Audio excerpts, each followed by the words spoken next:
Did you press it? I've pressed record now. What are we talking about? We're talking about Death Stranding. Oh. What did you think we were talking about? I don't know, because, I mean, you went to sleep and woke up and did this. For me, it's still the same day, so I'm just like... Oh, that's true. Yeah.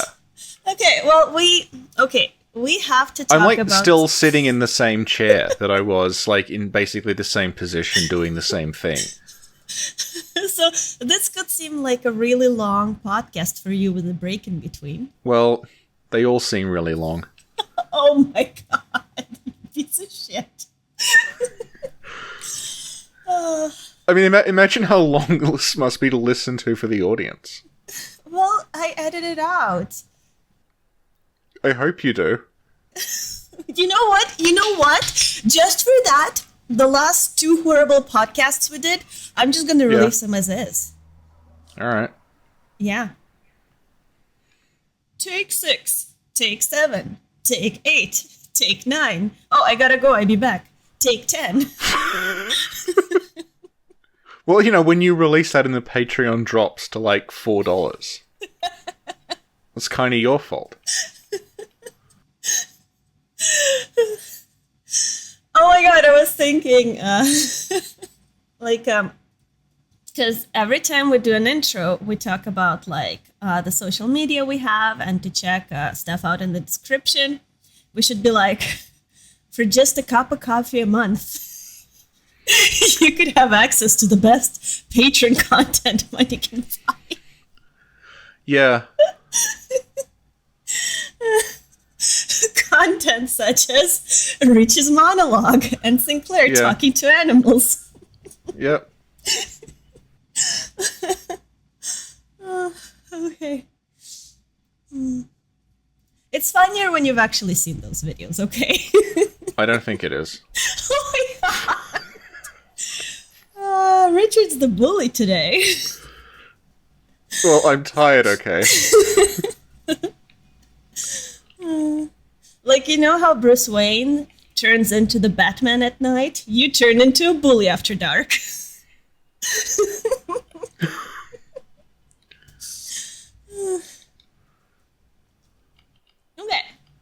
Okay. So, I also have a separate dog for every separate episode. I read that as a separate dog.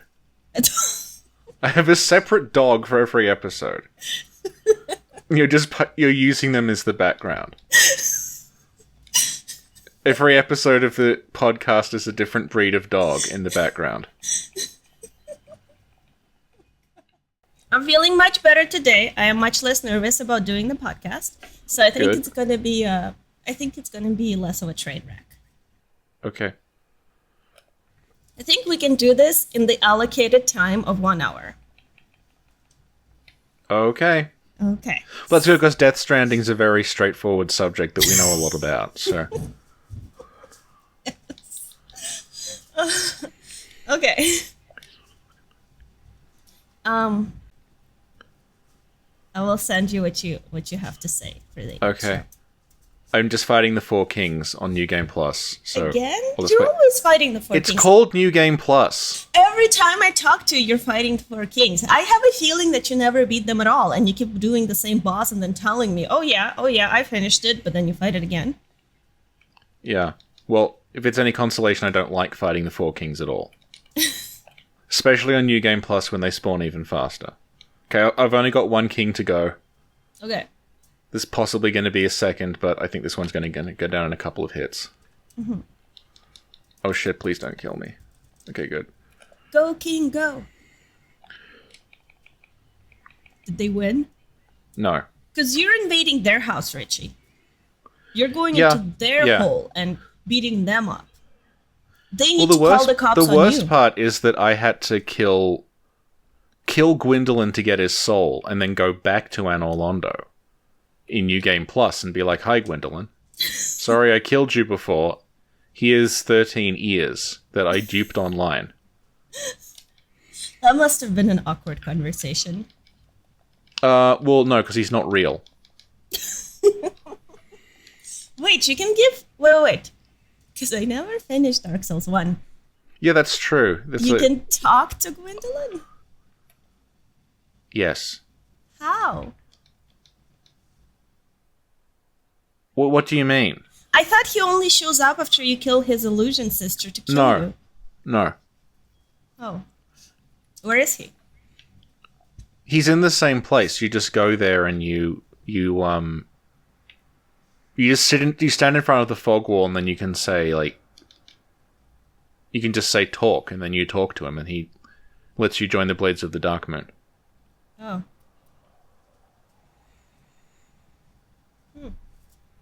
Yeah. Anyway, the 4 kings are now 0 kings, so I can read this thing.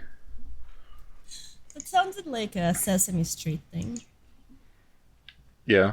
Yeah. Count the 4 kings. Yeah.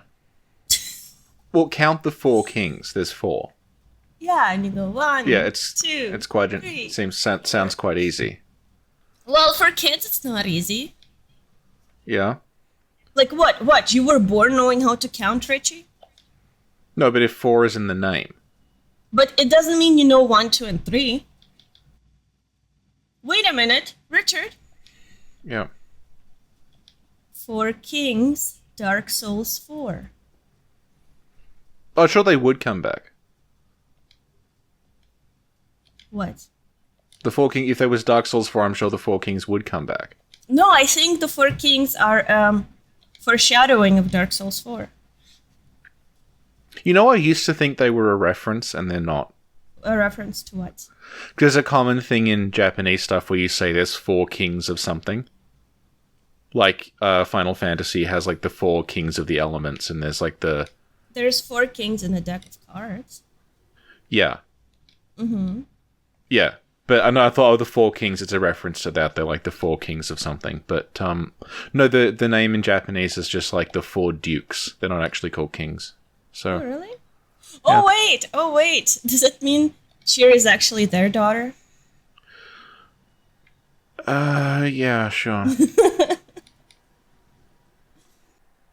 Zoolander had like 3 roommates. Are the 4 kings Zoolander and his roommates?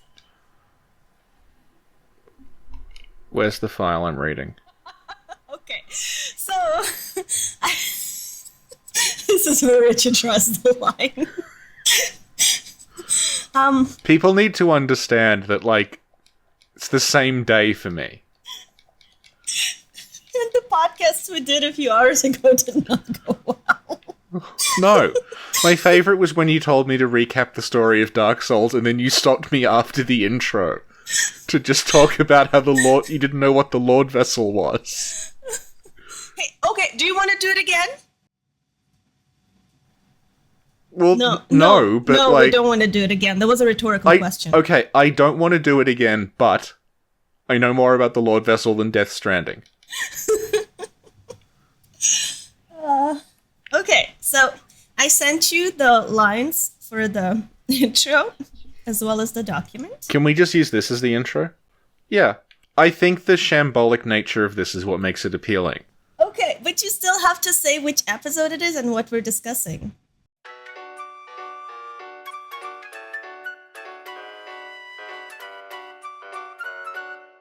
It's episode 7, I think. Yes. We're discussing Death Stranding, a game that no one knows anything about, especially us, and isn't out yet. And then you have to tell people to check out the description. Or Check out the video description and smash that like button. Alright guys, we're going to play a little game here. I'm going to put a fidget spinner on my nose. And if I can keep it spinning for 10 seconds, you have to give me a like.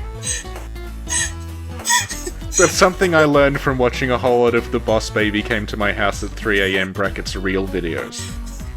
Just that people force you to play a game with them in which if they win, they get a like. And they always win, as though the video is edited. Is that a thing? Yeah. Because I have so many games I could play. Yeah, it's a thing. I don't think you should actually do it, though. I'm just saying it exists. Okay. And, okay, let's do this. Okay. I've had a long day of dreading this to help me prepare. Oh. Okay. Oh, I had another person, Richie, but this is good. These intros and outros are actually useful. Because someone else came in the server yesterday, and we were like, hey, welcome! And they're like, hi, I only found out. They're like, I've been following you ever since the Menses podcast, but only found out you had a server thanks to that video. Wow, that's really good. Yeah, so we're doing some good to the world. Okay. Yeah. Okay, I'm saving. It turns out I already had that file and I just saved over it. So we're off to an excellent start.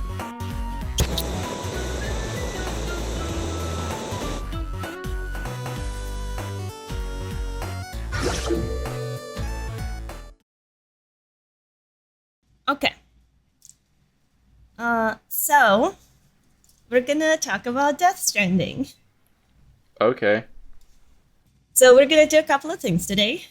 First, we're gonna look at some interviews with Kojima. Yeah.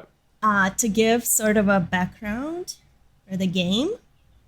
And Yep. then we're going to look at some of his tweets for like Yep. context.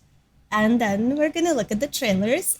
And Are we going to look at the tweet where he photoshopped a helicopter blowing up Konami HQ? That's my favorite one. did he actually do that? Yeah. Oh, I didn't And know. he called them Tactical Theft Corporation Konami. Oh my God. Should we provide some context for perhaps younger listeners that at one point Konami were good? Okay. Go ahead. Yeah, there was a period in the, I'll say like early to late-ish 90s when Konami were really good. That's where a lot of the sort of capital they have now came from. They were an extremely successful company who made very, very good games. Mm-hmm. And they have basically squandered and destroyed all of that. And now they just make pachinko machines because it's more profitable. It's called evolving, Richie. Well, the market is always right. Okay, thank you, Richie. Oh, another thing I wanted to mention is that there's a lot of trailer analyses. Yep. Okay, about Death Stranding out there. And Yep. so, like, for people who are listening, if you watched a bunch of them and are looking for, like, a newer, good one with a different perspective, I would recommend... Don't watch this one. That comes later. But Okay. now, I would recommend checking out a video that I found by EuroThug4000 that I will link in the description. And it's a really cool video, and it's really interesting, and, you know, go check it out and say Sin says hi. Like, yeah, like Richie said, if you've already seen, like, a lot of videos and read a lot of things on Death Stranding, you probably will not learn anything new today. So No. yeah. In fact, if you know anything about Death Stranding, you will actually forget things you know as a result of this, because it's going to be a shambles. No, it's not gonna be in shambles. This video will actually make you stupider. But you know how you can make yourself smart again? By smashing that like button. Yes, how did you know I was gonna say that? Okay. Okay, this video will make you stupid. If you hit like, your intelligence will return, but if you click subscribe, you will become a genius. Okay, that's a good one. Yeah, and if you donate to Patreon, your intellect will expand to the point where you can start encountering other planes of existence and become a true brain genius.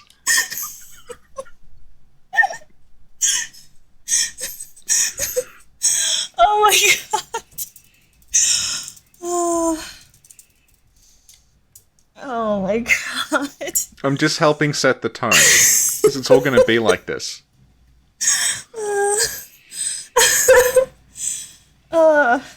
Okay. Okay. So, are you hyped about Death Stranding, Richie? Well, I'm interested in Death Stranding because I don't know anything about it. which is going to become obvious throughout this video. And also, I'm interested in it because I'm glad that Kojima is away from Konami. Okay. Because Kojima is he is a weird, creative, free-spirited guy. And as a result of basically working for Konami, he did nothing but Metal Gear games for almost 20 years. Mm-hmm. Because what happened was Metal Gear Solid was a hit, then he was able to do Metal Gear Solid 2, which is sort of his masterwork. I think Metal Gear Solid 2 is it's an extremely interesting game. Then, after that, he wanted Metal Gear Solid 2 to be the last one. And basically Konami said, alright, but, we're going to keep making these games. So he wanted to end it, and then every time he was about to end it, Konami would say, well, if you don't, basically they were going to make their own Metal Gear games if he didn't, keep making them for him. So he sort of was brought back. I don't think he really wanted to do it. Mm-hmm. But he has a very eclectic back catalogue of games he's done. A lot of them were basically fancy visual novels rather than an action game. And he sort of got pigeonholed. He just did Metal Gear for a long time, and even though he's left Konami under pretty shitty circumstances and he was treated very badly, I am sort of glad that he is away from that and can do his own thing again. Mm-hmm. Yeah. Cool. Super, thank you. Okay, so let me tell you about Death Stranding. Okay. By reading the synopsis of a wiki page. Okay. So, Death Stranding is an upcoming action game developed by Kojima Productions and published by Sony Interactive Entertainment for PlayStation 4. It is the first game by Kojima and his company following the 2015 disbandment of Kojima Productions as a subsidiary of Konami and subsequent reformation as an independent studio, which is what you told us about. Yeah. And Death Stranding was announced at E3 2016, but doesn't have a release date yet. And there are several actors that are gonna play in Death Stranding, such as Norman Reedus, Mads Mikkelsen, Lee Seydoux, and Lindsay Wagner. And Guillermo del Toro will also contribute his likeness to another character through facial and body scanning. Yes. And the game's title itself, Death Stranding, is apparently a reference to the cetacean stranding phenomenon. By cetaceans, we mean whales. Yes. Yes.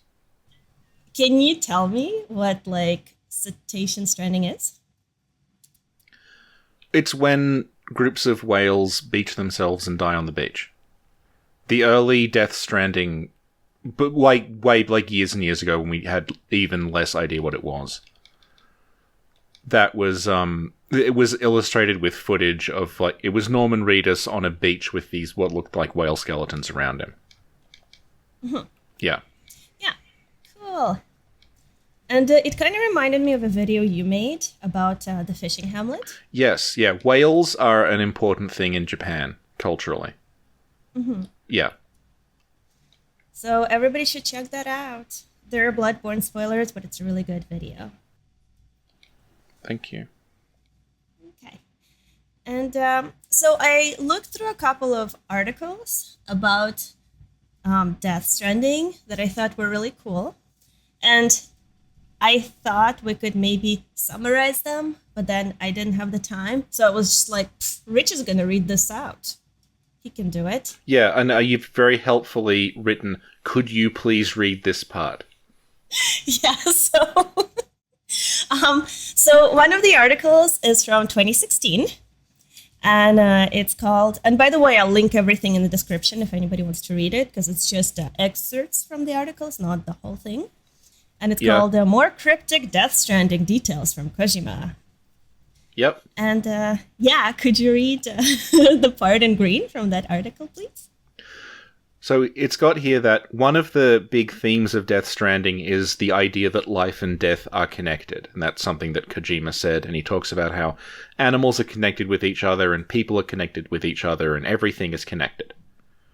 Mm-hmm. And he says that the inspiration was a short story by an author called Kobo Abe, in which he says that in the story, Abe says that the first tool mankind created was a stick, that the stick was created to put distance between mankind, and Kojima just says bad things. He means to protect himself with a stick. And the second tool he created was a rope, and the idea with the rope is that you could secure things that mattered to you. And he likens the rope in the Abe story to umbilical cords, and he talks about that the title of Death Stranding, the way it's written, it has these things hanging from it, and he says those are meant to be umbilical cords. Mm-hmm. And he talks about how most action games are, going back to the Abe story, they are sticks. They are about putting, your a distance between yourself and bad things, about fighting back and defending yourself. But he wanted to make a game that was about rope. So it's about connecting yourself to things about it. So that kind of doesn't tell us really very much about how the game plays, but it does make it sound like it's got interesting concepts behind it that aren't just shooting stuff. Yeah. Yes. Yeah, I thought so too. It seemed very, weird, but also really intriguing. Yeah. And the umbilical cords made me think of Bloodborne. Well, yeah, because Death Stranding's very heavy on childbirth and child imagery. Yeah. Mm-hmm. Yes. Do you have anything else to add? Or does that remind you of anything you might have encountered in a Kojima game before? Well, in Snatcher, there is stuff about about children, sort of, in that the main character of Snatcher is someone who is cryogenically frozen. And then, actually, no, this is also true of another game we did called Police Noughts. I just realized this, that both those games, the protagonist is someone who was frozen when they were in their early 30s, and then they awaken later on, and the world has passed them by. Mm-hmm. And in Snatcher, it's done very specifically with a child, that this character's, he never met his child. And in Police Noughts, it's done with a wife, where the character realizes that, his wife has gotten old and died without him. Yeah, so someone's going to correct me on this. By that, I mean that the main character of Police Noughts' wife has gotten old, and then later on she dies without him. But yeah. Mm-hmm. Both of those, were they Konami games? Yeah. They were for the... they were both released on the PlayStation, but they were for other consoles as well. Snatcher was made for the an old Japanese computer called the MSX. Metal Gear was also for MSX, and it wasn't finished. So then it was remade for the PlayStation and for the Sega CD, and when it was remade, they basically added the missing stuff to it. So the definitive version of Snatcher is the Sega CD version. Whereas the original version of Snatcher just sort of ends at the end of Act 2. Snatcher and Police Noughts are both... Snatcher did get an official English release, and it was fully voiced. And it's got a very, very well done English vocal track to it. Police Noughts never got an English dub, but they... group of fans have released a patch that does patch the text back into English, so you can play both of them in English. Mm-hmm. And they're both effectively what we would call visual novels. Snatcher has some very mild, it's sort of referred to derisively as the bit where it pretends to be a video game, but basically Snatcher is you sort of walking around, it's like a point and click game, going around trying to solve this mystery in futuristic Tokyo, and at certain points you get attacked and it becomes a light gun game where you just have to sort of click on stuff on the screen before it hits you. But aside from they are just story-driven games. And you can't really sort of lose at them. Okay, thank you. And, okay, so the next article, that's from 2017. And it's called Kojima Explains Death Stranding Gameplay and Lore. Oh, good lore. Yeah. So, and in this one, he talks about the game over mechanic, which is pretty interesting. Yeah. He says here that one of the themes of Death Stranding is life and death together. So he wants it to be about if you die in Death Stranding, that doesn't mean the game is over. So the article talks about how, like, in the Death Stranding trailers, we do see the main character basically die. But the game keeps going. And then the article sort of, and people were wondering like how that worked and whether like the child fetus that the main character is carrying around, maybe the idea is when you die you're reborn as that thing. So this game, this article expands on that by saying like when you die in Death Stranding, instead of it being game over, you are sent to a sort of purgatory area where you can wander around in first person, and then as you're doing that, like, that's sort of, when you finish wandering around this purgatory area, you can go back again, effectively. So when you, instead of, it's not quite like an instant, like, I guess because everyone's here because of Dark Souls, it's not a case of, like, you die and then you come back again. In this case, you would die and then you would go into this purgatory state. And then after the purgatory state, you would respawn after that. So there's like a sort of downtime void space in between dying and restarting.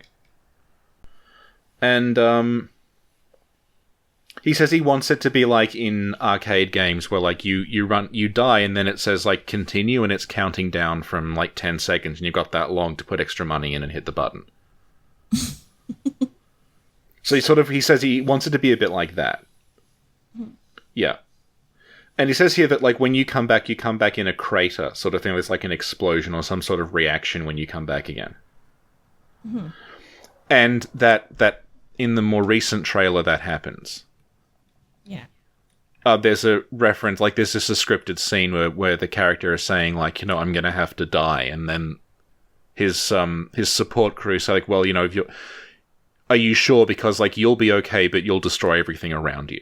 So it's, like, it's referenced in-game that this is how it works, yeah. Awesome. Thank you.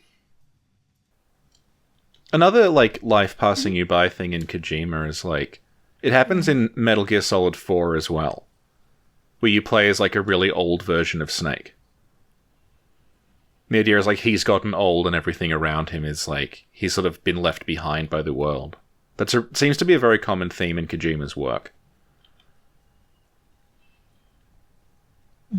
And like Metal Gear Solid 3, there is this whole thing about like Snake has to confront his mentor who's older than, it's like the young, it's not technically, it's convoluted shit about clones.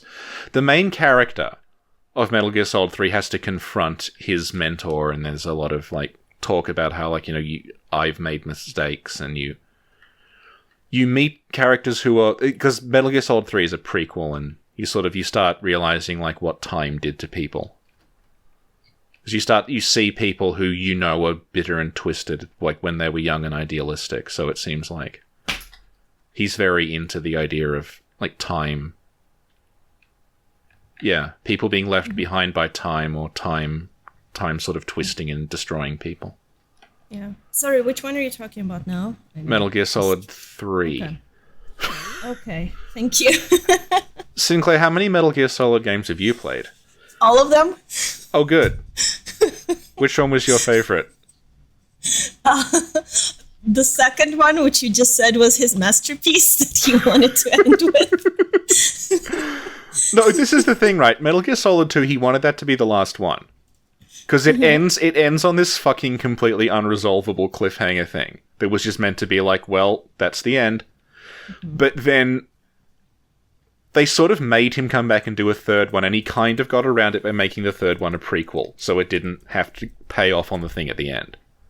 And then by the time the fourth one came around, he had so many dangling, unresolvable clusterfuck plot twists that effectively the entire of Metal Gear Solid 4 is just trying to resolve all of these dangling plot threads. Yeah. Like, it reaches the point where, like, they have to invent multiple clones of the same guy to explain how his life doesn't make any sense. And also, like, the thing about Metal Gear is I feel like they're more like ideas Kojima had for games, and then someone made him make them into Metal Gear.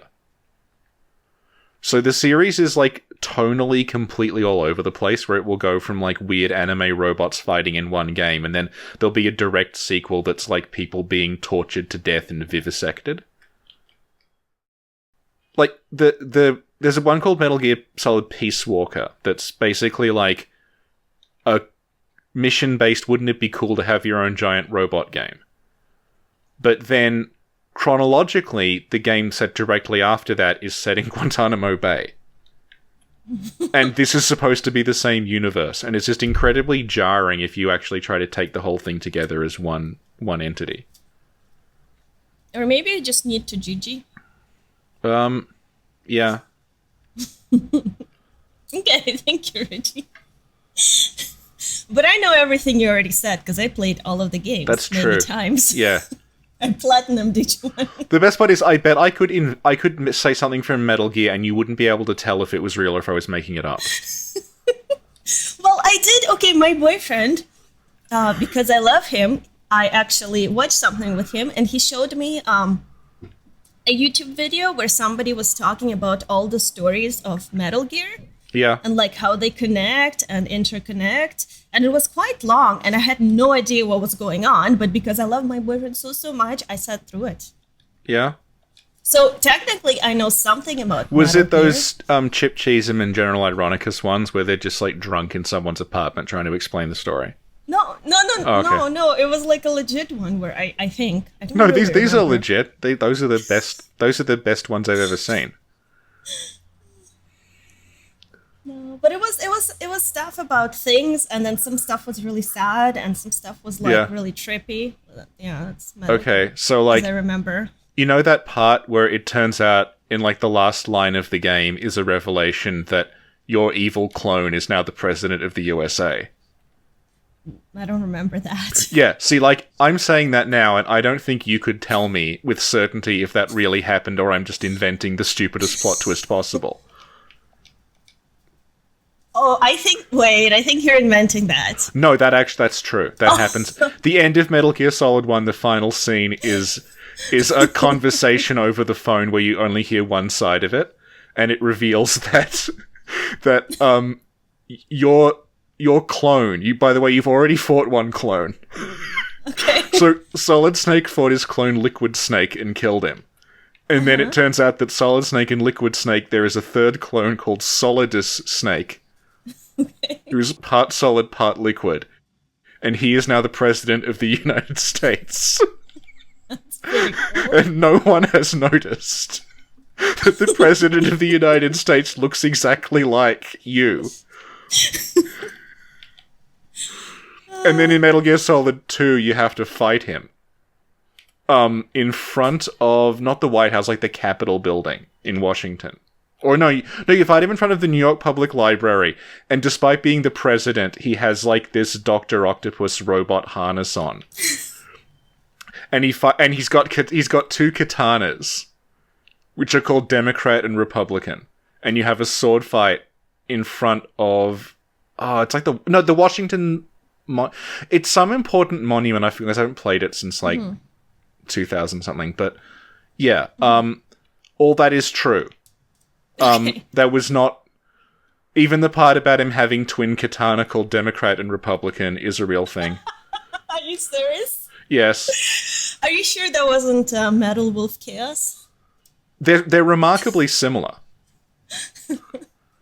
I remember this one part where there's like a big machine, and then there's a song that plays, and is the machine his girlfriend or something? And then it's really sad. Oh. I don't know, maybe I'm saying it wrong, but I remember there was music, and then the big machine kills itself, I think. The mammal pod stuff. I don't know. Snake's mentor's mind ends up digitized and put in a computer at one point, and that's put in a machine. Okay. Yeah. Wait, it wasn't his girlfriend? No. Okay. In my headcanon, I guess it was. One of the bosses of Metal Gear Solid 2 is a man in a trench coat on rollerblades called Fat Man, who skates around dropping bombs like he's laying eggs. Yeah, that is also true. Really? Yeah.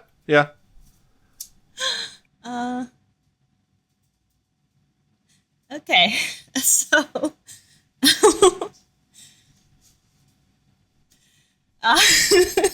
could you please read the part about timefall?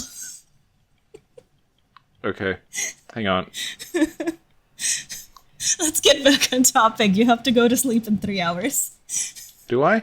You said, yeah. I said I would probably go to sleep. I don't have to be anywhere tomorrow. But, like, we don't want to, like, mess you up, bruh. What if you already do? Okay, so the article also talks about an interesting concept called timefall. Yes. They call that out in the trailers. There's a... Before Leia Sadu eats the maggot, she says, something a day keeps the time fall away. Oh, I forgot what, but I'll tell you in a second. Oh, a cryptobite a day keeps the time fall There we away. go. Yes.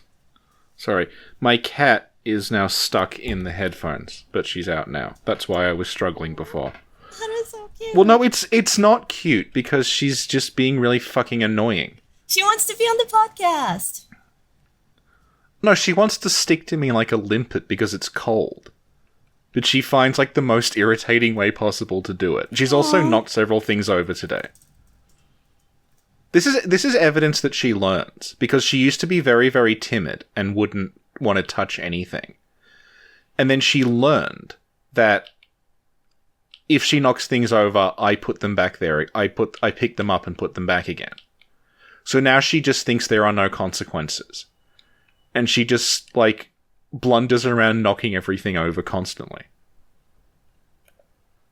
But maybe she just wants to be on the podcast. Ingrid, do you want to be on the podcast? She's not looking at me. I think she's in a bad mood. Oh. Did you give her snacks? I gave her some ham earlier, which apparently I'm not supposed to do.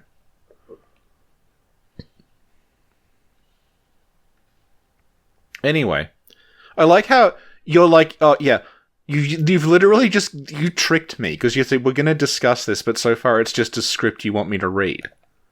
Yeah, well, no, this... Yeah, and it's not even a script, it's just you've just copy-pasted bits of articles and said, read this instead of me. Yes, exactly, because it explains the concept. Like, you said you don't know anything about Death Stranding, but apparently you do, because you know what timefall is, so you lied to me.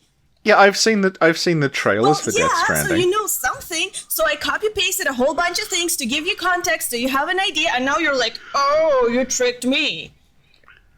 One of the bosses in Metal Gear Solid 3 is called Hornet Soldier the Pain. And he fights... He has a queen bee in his stomach, and he fights by vomiting clouds of bees. And when he does it, he yells, "Go, my bullet bees!" You just made that up. And then sometimes when you're fighting him, he yells, "Tommy gun!" And the bees form into a Tommy gun that he shoots you with. You made that up. No, that is true. No, you just made it up. Ask your boyfriend, he will confirm. Okay, boyfriend! He will confirm the existence of Hornet Soldier, the Pain. Okay. In Metal Gear Solid, does Hornet Soldier, a boss who shoots, what, bees at you? Yes. Does it Go, exist? my bullet bees! And then he says, "Go, my bullet beast." Is that a thing, or is Richard trolling me? What if you ran on it together? What if you texted him, and you were like, hey, tell your girlfriend this is a real thing? Well, you can look it up on the Metal Gear wiki, which I never want to go to, because I imagine it is like this eldritch document that... In which one is this? My boyfriend's having doubts. Metal Gear Solid 3, The Metal Pain. Gear Solid 3, The Pain? Oh, okay, like, 3, yeah. Like, yeah, this is normal, that's right. Oh my god. Well, that's Kojima for you. That's the weirdest thing Kojima has done. Yeah. Oh my god. My boyfriend's like, that's not the weirdest thing Kojima has done. Yeah. Yeah, see? You, boyfriend, you should be on this podcast. Pretty mild. He's like, as a matter of fact, that was pretty mild. Well, it's Kojima weirdness falls into weird in interest. It's like it's like a four. There's four, like it's like you divide it into four, and there's like a weird axis and a stupid axis, right?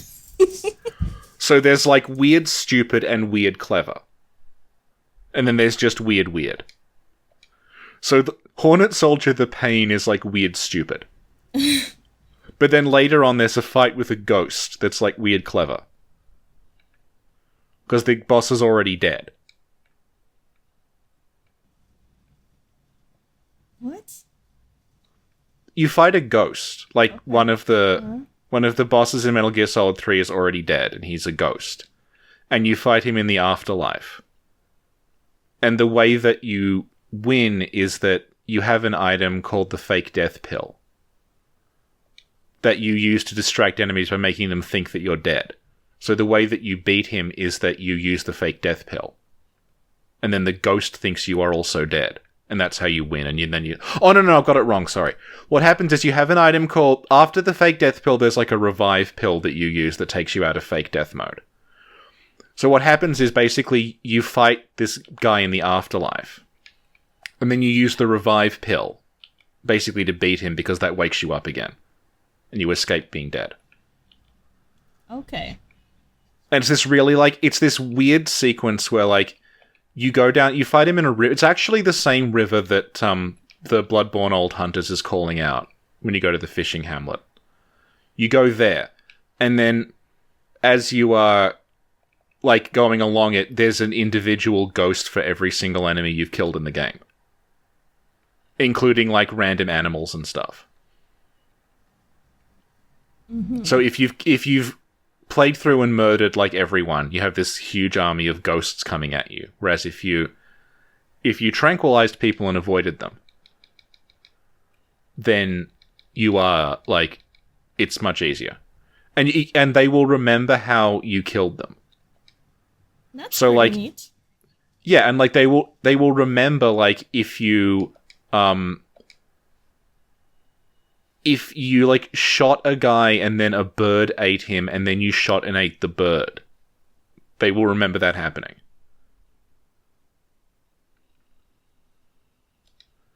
And they have individual dialogue for it where they'll say like, I can't believe you ate me. Because eating birds is a sin and you will be judged by the adjudicator. Yes, exactly. Yay.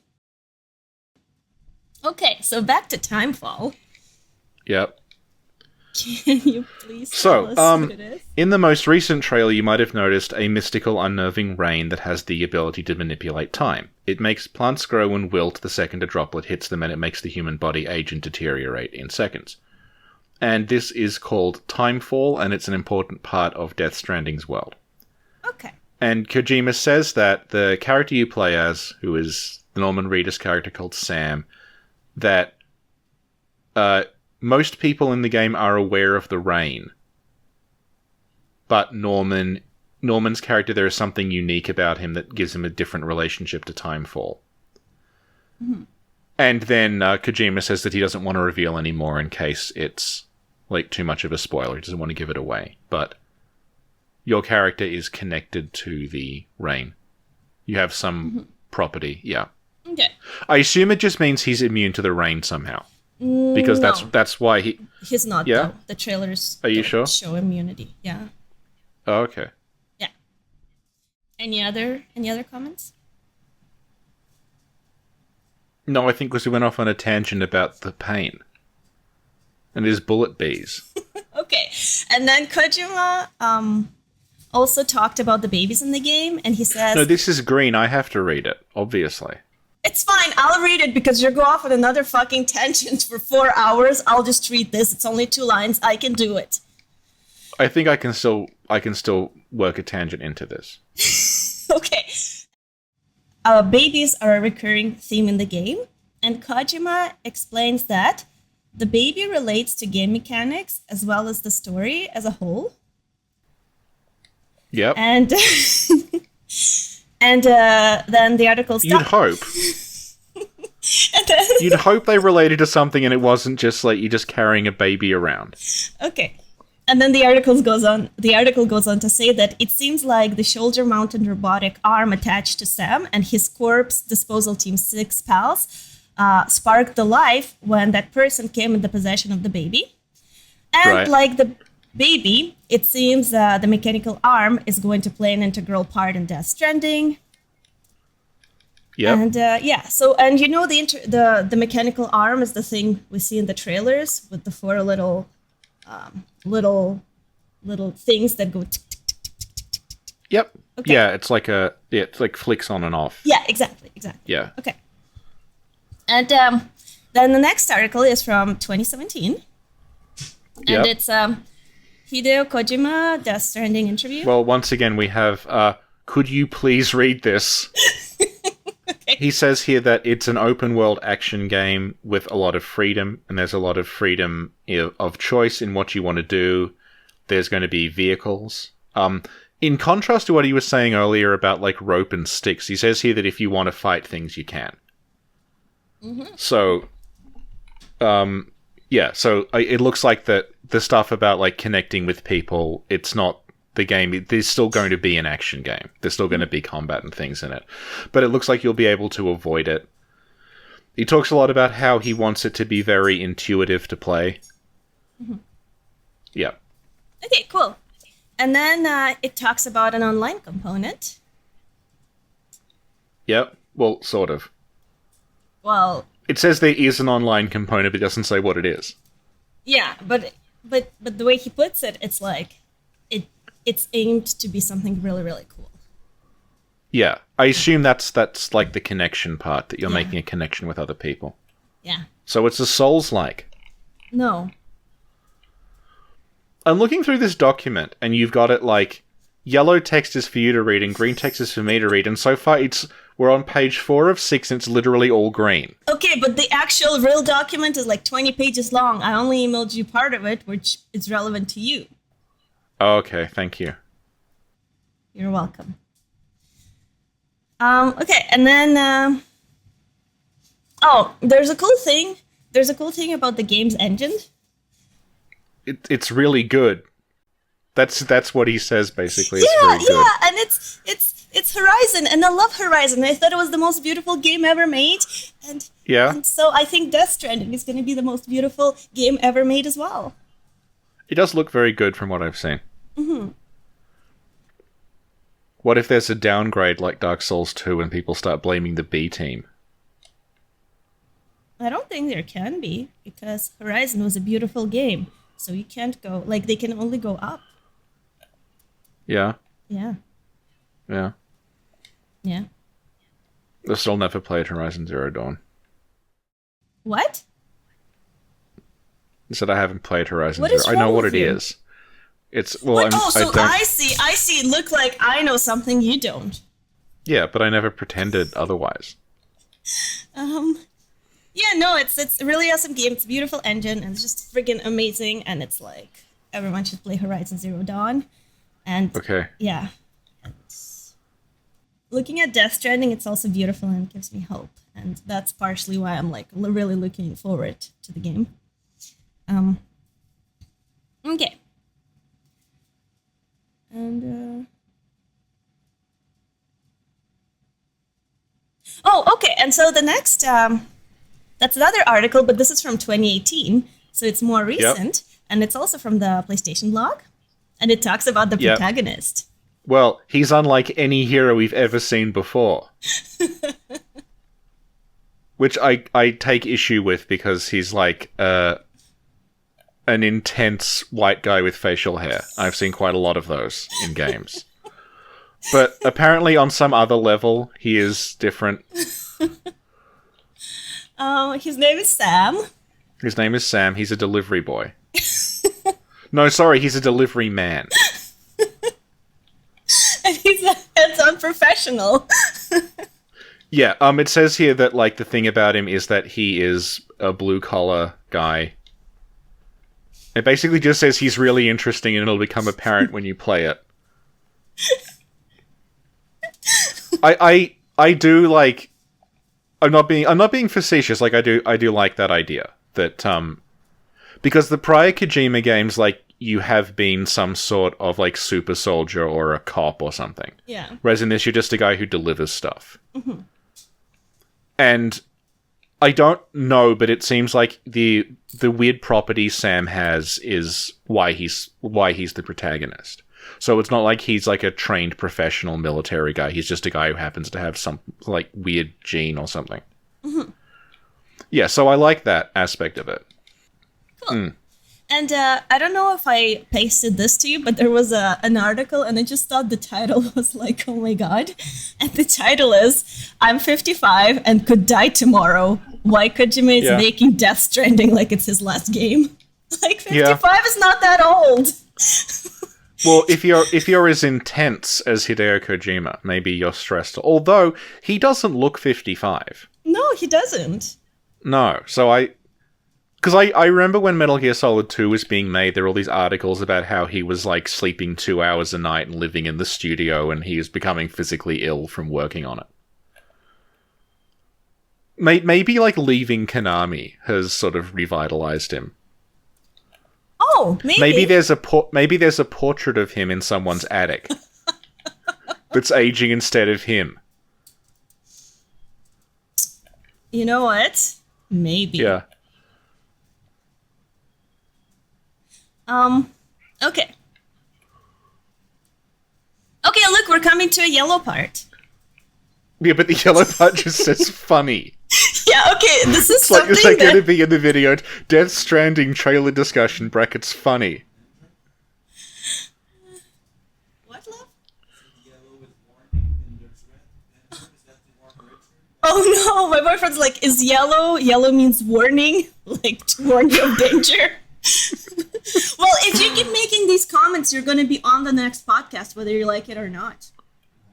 Because I've been trying to get him on, and he's like, no. Yeah. He's like even shyer than I am. Yeah. But you're not shy at all. I think you're an odd combination where, like, you're shy, but also you sort of also lack self-awareness a lot of the time. So if you're aware that people might see you, you become very shy, but then you also just ramble and ramble for ages when you think you're just talking to me. Yeah, it's true. And then you realize later on that other people can hear. The podcasts where I say nothing and stay quiet is the ones where I'm aware that somebody might listen, but the ones where I talk a lot, it's like I'm in denial. Yeah. Yeah. Yeah. That's a very good observation, Richard. I cope with this by just not listening or watching anything that's uploaded. Oh god, oh my god, yeah. Yeah, it's a good idea. Okay, so the thing that I thought was funny was that in the recent interview, Kojima talked about meeting with readers. Yeah. And he said, I went to see Norman in January 2016, and he's like, I didn't even have a script. All I had was a game inside my head, and I told Norman, this is the game I want to create. Do you want to be a part of it? And he said, yes, of course. I thought that was really cute. But then the funny part is that last year in an article where Norman Reedus was interviewed, he was asked what it's like working with Kojima. And he replied with, it's mind-blowing. He's a genius. He came out to San Diego for Comic-Con, and he had some stuff on an iPad that he wanted to show me. I sat in a little restaurant at a booth watching this iPad and the things he created, and I was just blown away. And I was like, whatever you want to do, let's do it. I don't even know what you're talking about. Well, because Norman Reedus was in the cancelled Silent Hill thing, Mm-hmm. But I thought it was so cute. It's like, I don't even know what you're talking about, but let's do this. Yeah. Oh, it's kind of like you and me, Richie, when I tell you something and you're like, I have no idea what you're talking about. Let's record. Well, it's more like I have no idea what you're talking about, but it's 2 a.m. and I'm not going to get anything else done today, so whatever. Maybe that's how it really went between those two. So you're Hideo Kojima in this situation. Yes, yeah. When it comes to Bloodborne, I'm the Moon Presence. When it comes to Death Stranding, I'm Kojima. Are we doing more Death Stranding stuff? What do you mean? Like, are you going to cover this regularly? Well, when it comes out or when more stuff comes out, yeah. This is our gem, Richie. You said we need to do more stuff. You said okay. You said I know things other than Bloodborne and Dark Souls. It's just that people don't. Yeah, but ask Death me. Stranding isn't one of them. Yes, it is because it's a lot about Kojima, and this is Kojima, so No, I've played Kojima's non-Metal Gear games. There we go. There we go. Okay. Oh no, actually, I have. His very first game was like a racing game about a penguin, which I've never played. Well, maybe we should play and review it. We should. It'll have hidden lore in it. Yes. From memory, it's about a penguin who it's like an early kind of endless runner game about a penguin who is trying to lose weight. Oh my god. So you're a little fat penguin, and the longer you run for, the more weight he loses. And then he's trying to get like in shape to impress a girl penguin. Oh, that is so cute. Okay. So that's it for the articles. Okay. So now we're gonna look at Kojima's tweets. Oh, good. Yeah. So I think you have a title as Tweet 1. So do you mind looking at it?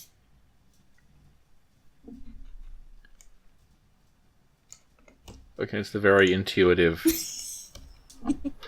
copying and pasting hyperlinks from a Word document. You can just click it though. Well, it's too late for that now. Okay. So here, it's a tweet, and he says, apologies to our fans. Death Stranding will not be at E3, as we are fully focused on development. And so here, he posted a picture, and it has a Of a web. dream catcher. Yeah, well, it's a web that looks like a dream catcher, and it says bridges. Yeah. And Yeah. I assume that's the rope thing he's talking about, where like you make like connect with other people. Yeah. By the way, this was in 2017. This was not. They were there in 2018. But yeah, and Yeah. and it becomes relevant also because throughout the trailers we see glimpses of dream catchers. Yeah. Yeah, and I mean, do you know what a dream catcher is? Could you explain? If not, there's also an excerpt you can read. I get it. I get asked if I'm making dream catchers a lot. Why? Because I buy little acrylic beads to use in model projects. Yeah. So I frequently buy handfuls of them from this bead shop and tobacconist, and they're always asking if I'm making a dream catcher. Oh snap! That's cool. Yeah, that's an interesting lead-in. Yeah. A dream catcher is a Native American thing. The idea is it's like a hoop that kind of looks like a spider's web, and you, what is the story behind them? Well, Yeah, they're protective charms. What do they have to do with dreaming, though? I don't know. Good. I look. It's right here. It's like here. We can look at it. They protect sleeping people from bad dreams. Yeah. Yeah. Can you tell us again what a dream catcher is? Because you weren't very coherent, Richie. They're they're sold as a Native American thing. I don't know to what degree, like, the way that they're sold is accurate. I have a feeling it probably isn't. I have a feeling it's probably just like this is a touristy thing that doesn't bear much resemblance to the thing it's based on, but I could be wrong. They are a sort of spiderweb thing that you hang. You're supposed to hang it above your bed, but I see it in people's cars a lot, which probably isn't the intended purpose, and it protects you from bad dreams. Okay, cool. And and it says here that they sometimes referred to as sacred hoops. They were traditionally used as talisman to protect sleeping people, usually children, from bad dreams and nightmares. Yes. Yeah, and children is like a recurring theme in Death Stranding. Is it? Yes, it is. Yeah. You may not have noticed, but because I have attention to detail, I know. Yeah, you notice the giant fetus giving a thumbs up to camera. Yeah. Okay. So the thing titled tweet number 2. Yeah. Are we going to look at the Tactical Theft Corporation tweet? 'Cause that's my favorite. Okay, at the end we will. And this one is about United Cities of America. America, yeah. And you can see there is a symbol that patch or a symbol, and it's found on the clothes of some of the characters in the trailers. Yeah, and it's got the bridges like spiderweb, Yeah, exactly. Dreamcatcher design on it. Yeah. Mm-hmm. And because you play as a delivery guy, I assume that's what they're doing. That like you're linking people together. Cool.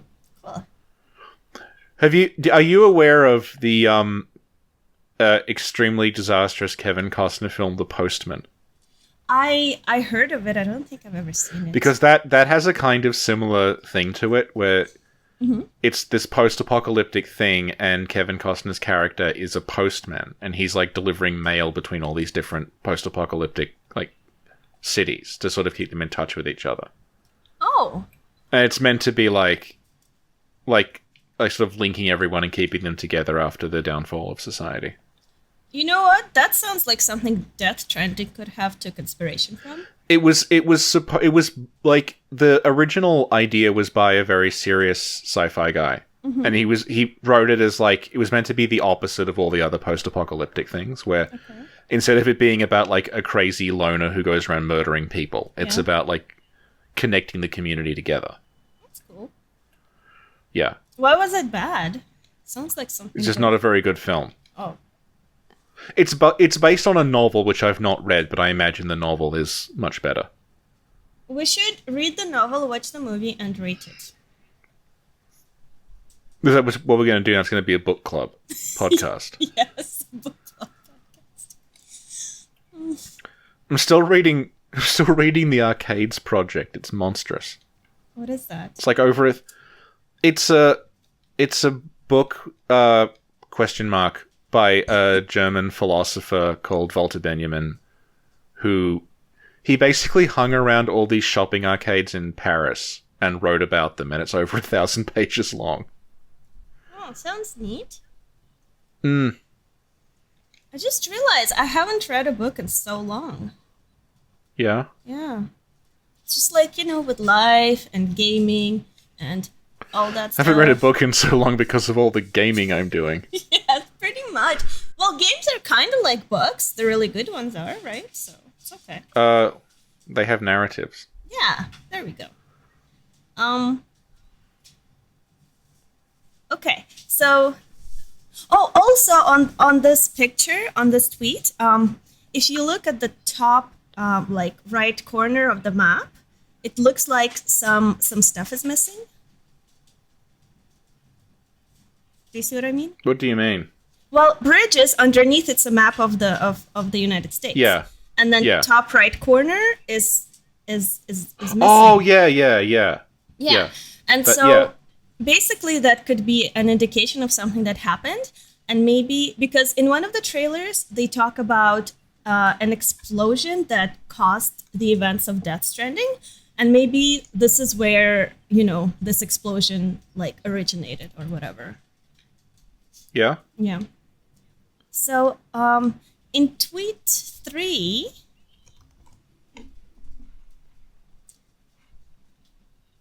this is Kojima working.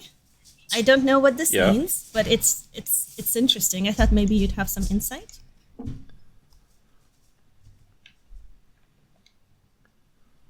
I posted the link and I accidentally pasted the last one again. So it's got to see the hat again. No, it's... Oh, God.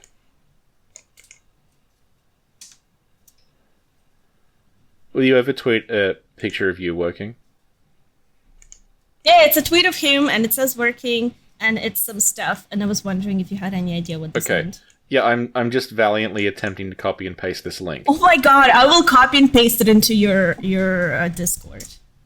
It's fine, it's loading now. I already pasted it into the Discord. Well, it's too late. Kojima working looks like he is out of focus. Yeah, but what's the thing in the foreground? It looks like it's a grip, like maybe it's a joystick or a VR thing. Because those look like finger grips, so I'm guessing it's like that thing that I asked you the name of that I don't know. Brass knuckles. Yeah, is that it? Well, no, because I assume that he's using that to work with. He's not going around punching people with it, unless he's visiting Konami. That's what I just thought. Yeah. And what's that thing that's out of focus? Is that a mug or a salt shaker? I don't know. It looks like it has wires attached to it. Oh, do you think it's wires attached to it and not just a random wire in the background? You know what I think it actually is now that I'm squinting at it? What? I think it's just an empty plastic bottle and like a mouse cord behind it. Yeah, okay. Yeah. Okay. That makes Good. sense. Thank you. I can sleep at night yet again, thanks to Richard. See, the thing about, like, obsessive Kojima trailer analysis, right? Yeah. Is that I remember when... I'm going to spoil Metal Gear Solid 5, but whatever. Again? I remember when... Keep doing this, Yeah. Richie. It's been out over a year. There's a statute of limitations on these things. Okay. I remember when that game first came out, there were people who looked at a character in it, like Snake in it, and they said, oh, well... I think the twist is going to be you're not really playing as Snake because his eyes are the wrong color in this one screenshot. They're usually blue, but here he's like slightly gray. Mm-hmm.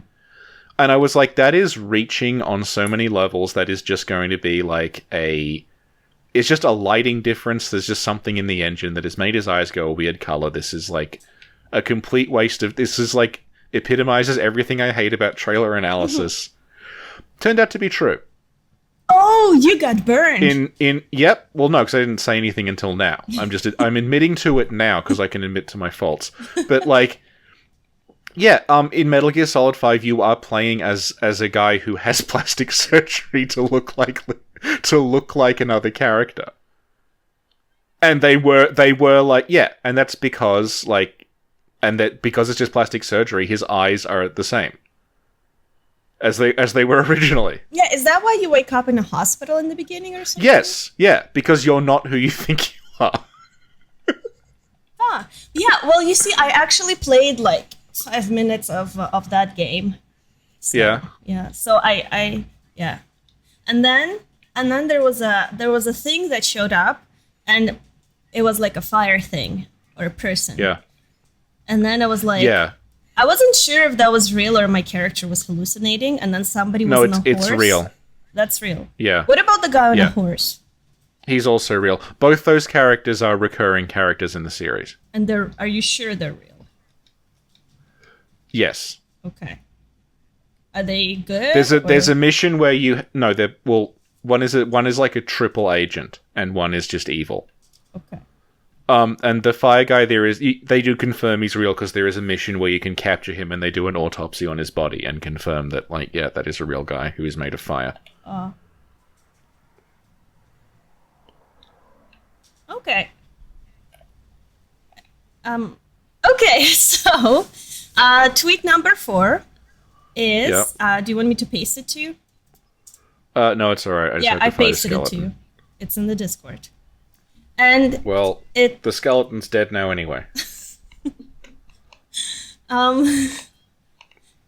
it the one with the Johnny Marr solo stuff on it? Yeah, and it's a thing called Call the Comet. Call the Comet. So I'm thinking, does it mean that a comet fell on Earth, which caused an explosion, which caused the events of Death Stranding? Maybe it just means Kojima likes that song. Maybe. Okay. But, like, yeah, it might be that a comet lands because that would fit with it. It was an explosion. What done it? Mm-hmm. Okay. That was the working title of Death Stranding. It was an explosion. What done it?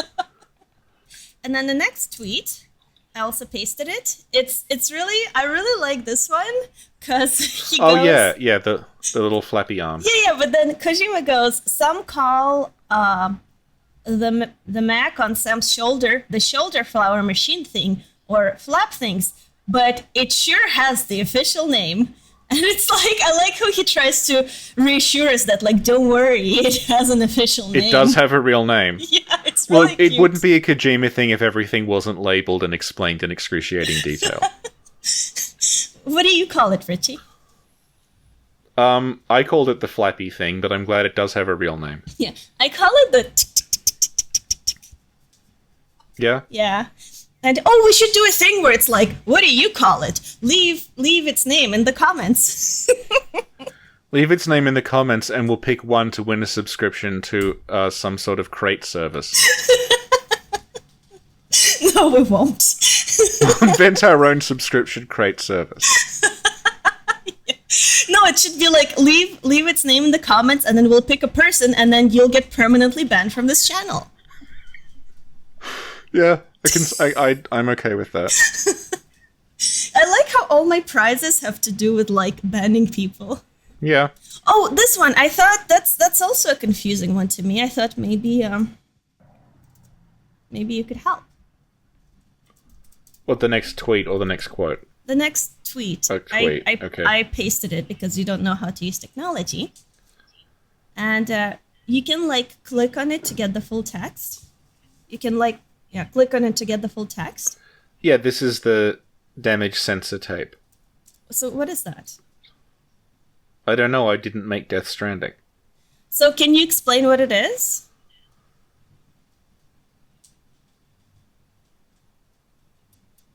Okay, can you just read what he said? The tape's so-called damage sensor tape uses for Sam's case in Death Stranding. I don't even understand that sentence. Why don't you GG, bro? The sensor is in the thread that tells how much damage the case gets by changing its color. Oh. Also used in life-size figurine of Sam. Hope it'll help building your cosplay fan art. Yeah. It's like life-size recreation of something in case you want to do cosplay. As Sam. But the tape. I get it now that you actually read it out loud.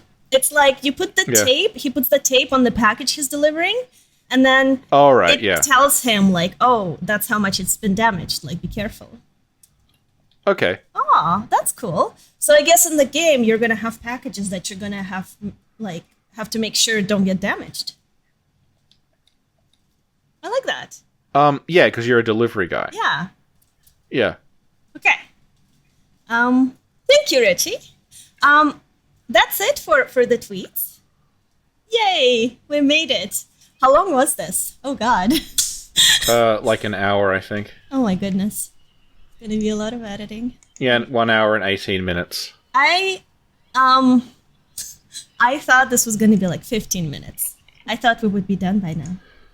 Okay. Do you not know better at this point? No. Because, listen, the first 2 podcasts we did went so well. We were on time. We were on point. I thought that's how it's going to be from now on. Which ones were these? It was episode 0 and episode 1. Okay. 0 when we talk about the new podcast thing, and 1 where you talk about Bloodborne. Synopsis. Yeah. Okay. Yeah. Theory real. So now that we have some context for the game, we can look at the trailers.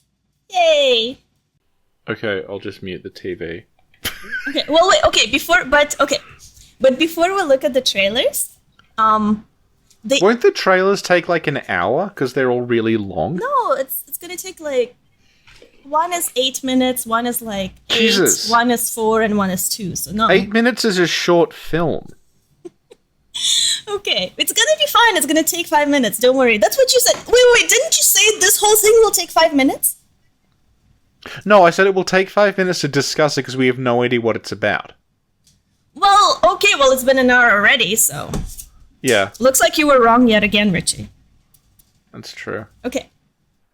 You saw the 4 trailers, right? I saw them once. I didn't obsessively watch them. Okay, so there's a lot of info that's spread out across the 4 trailers.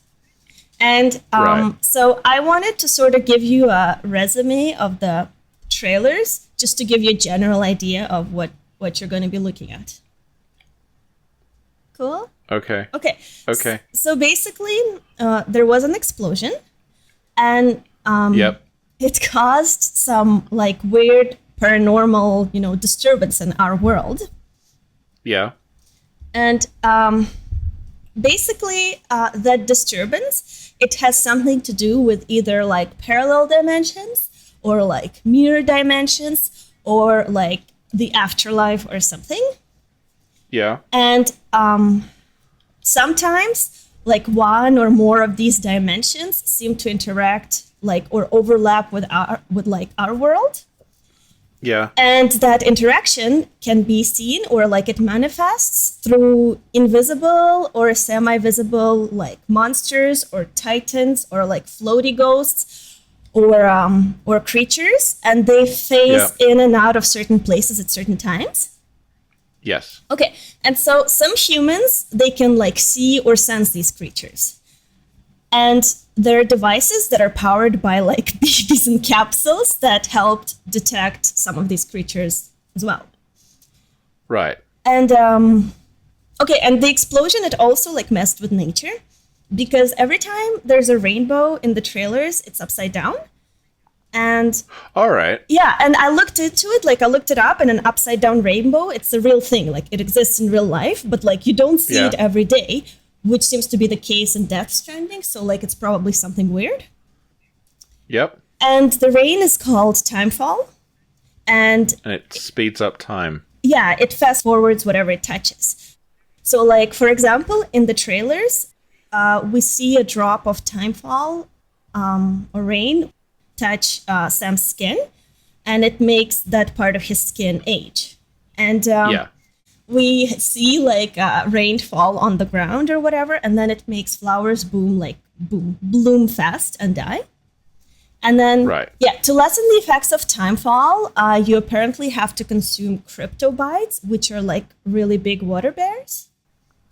Yep. And we also realize that the world doesn't seem to be completely in chaos. Like there are some ruins or whatever, but there also like there seem to be cities.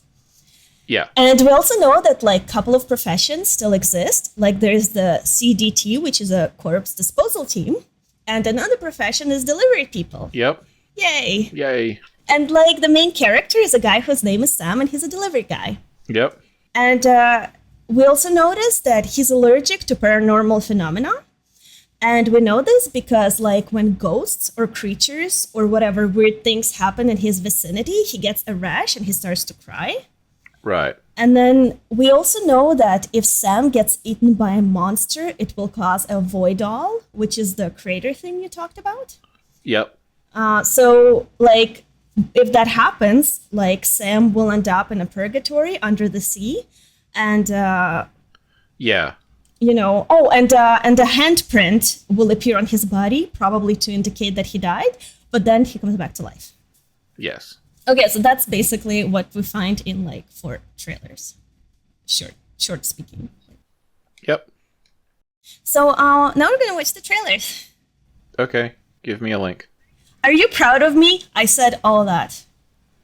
Yeah, I'm very proud of you. Thank you. Do you know how nervous I was? Well, you're very shy. Yeah. Okay, good. Okay. Oh no, my battery's dying. My love, my battery's dying. I need a wire. My love. I need my baby in the capsule so I can plug my laptop. Okay. Perfect. Okay, so we're not going to watch them in an order that was like presented. Okay. We're going to watch them in an order that like makes sense. Okay. Okay, so this is trailer 4. It is svelte 8.5 minutes. Yeah. And it's okay, there's no pressure because a lot of people already looked into stuff and there's a lot of Well, then good why are Reddit we doing threads. this? I'm really interested in the game and I thought you could add Yeah. good insight. Yeah. Yeah. Okay. Okay. Yeah, are you ready? Yeah. Okay, so I'm gonna press play. Okay.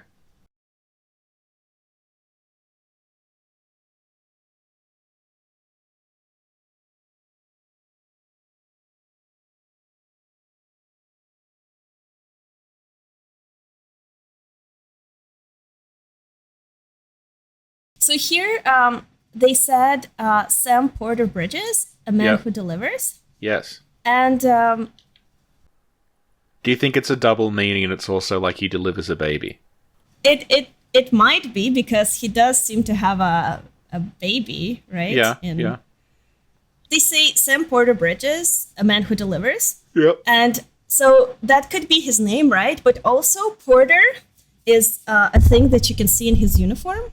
Yeah. And Bridges is the logo we saw earlier. So Yeah. it could just be like Sam is his name, and then the other. And a porter two- is someone who carries stuff.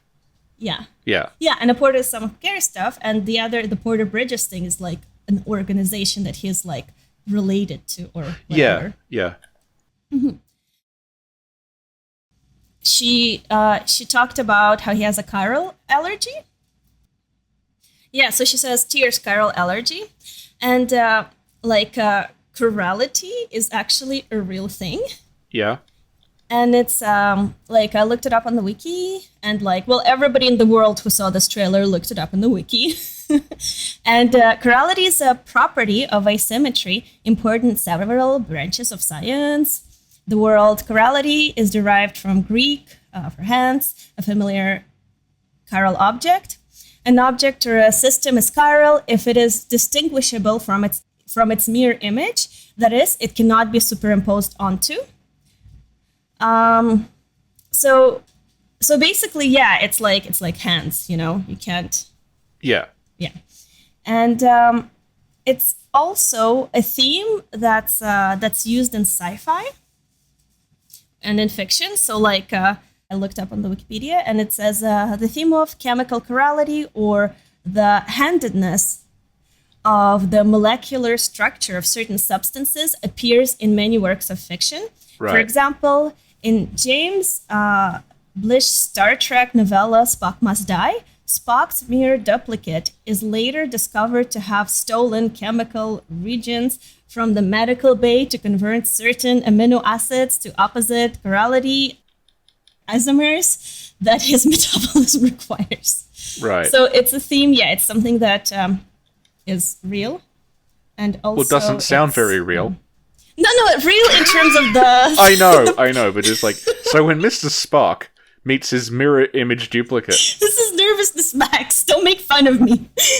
I will cry. And also, Kojima actually tweeted on the subject. Yeah. And yeah, I'm going to send you what he wrote, and I'd like you to read it. The left hand and right hand are mirror images of themselves. However, they aren't exactly the same, as they can't be superimposed, meaning like the left hand and right hand are opposites.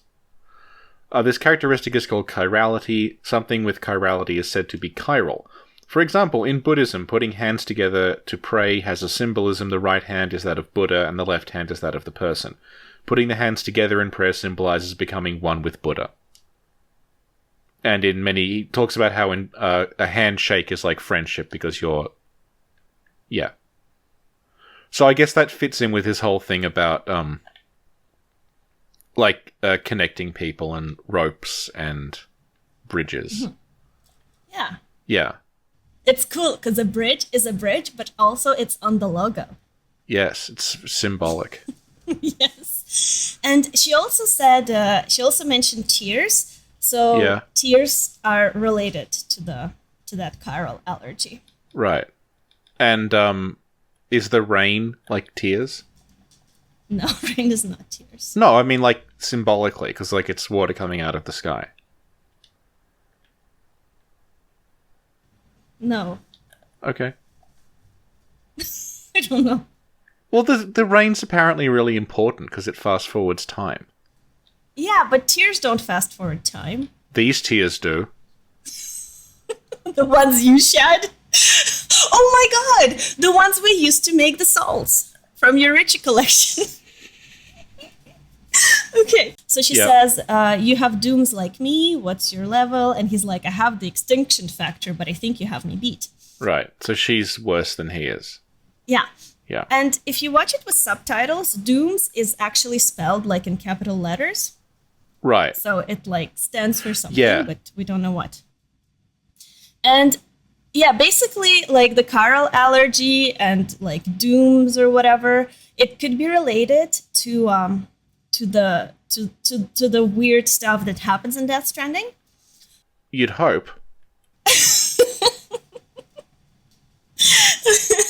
Yeah, because when and we'll see it later, like the tears that people usually have, they appear when like something weird happens. So when Right. you see like the invisible creatures, or when Yes. there was another thing. Oh, okay. So this is interesting because she says in the beginning, she said the man who delivers. And a Redditor named Suri mentioned that in English, she says Sam Porter Bridges, the man who delivers, but in Japanese, she speaks of the Sam Porter Bridges, the legendary delivery man. Right. So it's a little bit different. And I asked Loki, and he said, like, he confirmed that this guy is pretty popular, because Loki said, I'm assuming the woman is meeting this person for the first time. Basically, the guy is folklore. Oh, So, okay. yeah, so I thought that's pretty interesting. So he must be a really good delivery man. Yeah. Yeah. And yeah, and the whole dooms thing and the extinction factor, like we don't know what it is exactly, but like obviously it could relate to the stuff where your character goes to purgatory and comes back to life. Well, we're assuming it's that. Yeah. So, but we just don't know what it stands for exactly yet. But it could be something else. Who Yeah. knows? Okay. So here she says, you can see them, right? And he's like, no, but I can sense them. And that's referring to the weird creatures that we see throughout the trailers, whether Yes. they're like the imprints or the creatures in the sky. Yeah. They usually appear, like, in the trailers as just handprints on the ground, but Yeah. presumably, like, there are some people who can see the complete thing. But he said he can only sense them. And I think that manifests itself in a rash that we'll see later, as well as tears. And that's what the Right. chiral allergy probably refers to.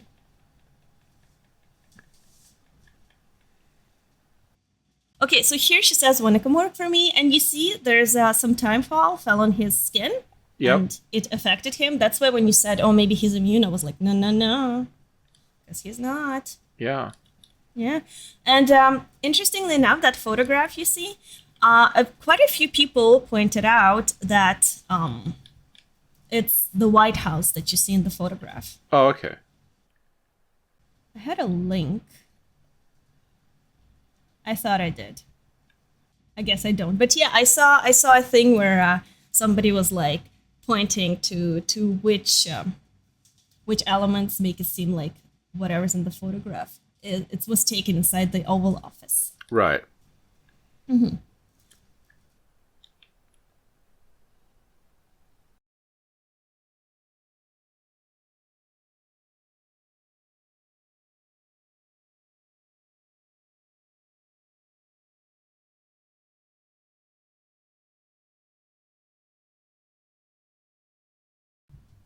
You see an upside down rainbow Yeah. and some strings. Yep. Where do you think they are here? I don't know, Mars, Earth, That's what I was thinking. That looks like Mars, but obviously it's not. or is it? Well, it might be. Maybe he bridges like dimensions and like planets. This is really beautiful. Yeah.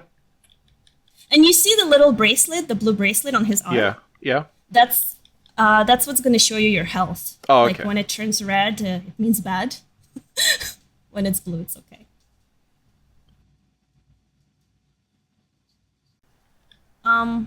Okay, and here, like the image we're looking at is him transporting what looks like a body.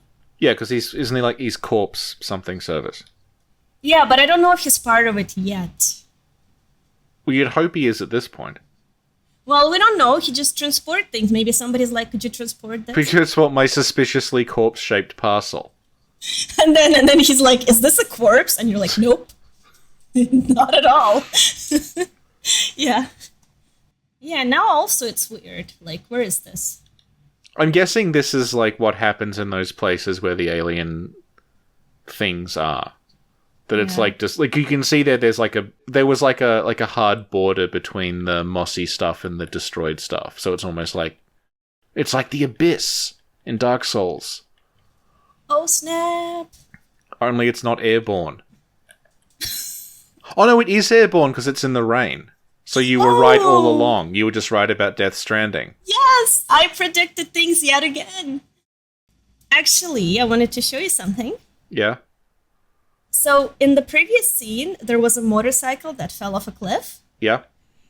And a Redditor named Scrampus Yeah. made a post, and he compared it to the motorcycle from Akira. Right. And I linked it to you. And I don't know, I just thought that was really interesting. And also, people pointed out that that could be one of the things we could use to like get around. Oh yeah, it does. Yeah, it's like a futuristic motorcycle thing. Yeah. Yeah. Oh, and you know how earlier I said the photograph looks like a White House? Yeah. That was posted by Fossmons, Yeah. and I'll send you a link. And it's really interesting. Like, I like how people find all these things like I would have never noticed. Yeah, and like this is like Kojima is obsessive enough that this is probably relevant. It's not like, oh, Four Kings, Dark Souls 4, huh? Yeah. Okay, cool.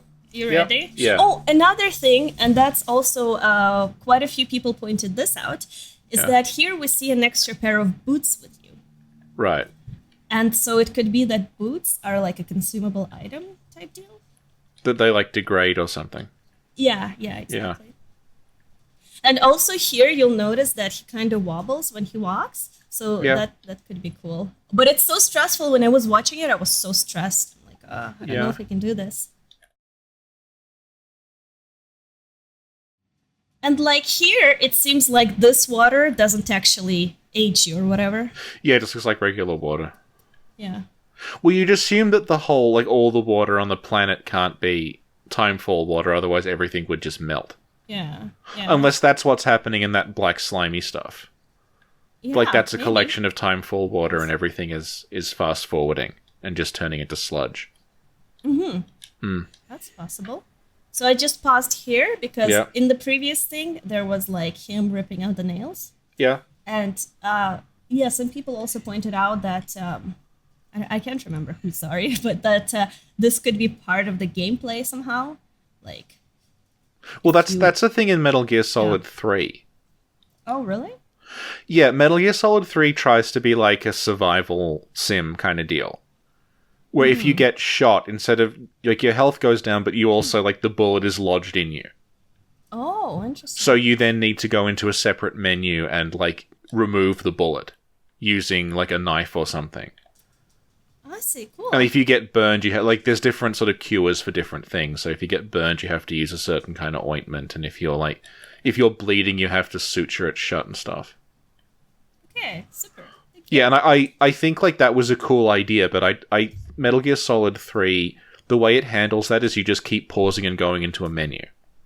So it's instead of being, like, a stressful sort of, like, survival thing, it sort of just is, I think, kind of boring.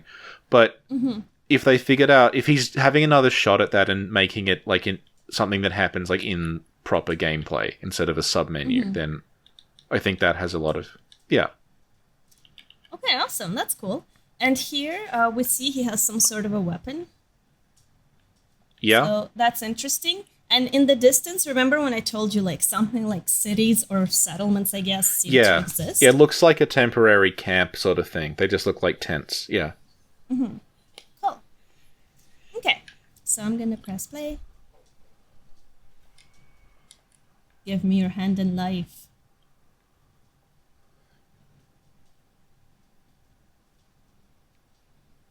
So here you're gonna see the rash or whatever. That means something creepy is happening. Yeah.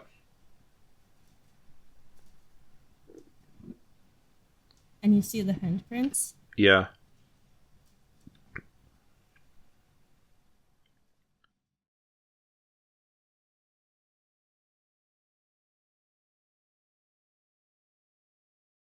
like if you notice, the water sort of appears out of nowhere, like Yeah. or whatever that is. Like I don't know. I thought that was weird, and now it all disappeared. Like when he's reaching. Yeah, for the so do you think photograph. that's like I was saying before, that it's sort of melting everything? Because the time Could is be, fast yeah. forwarding through, everything is just sort of being reduced to sludge. Yeah, maybe.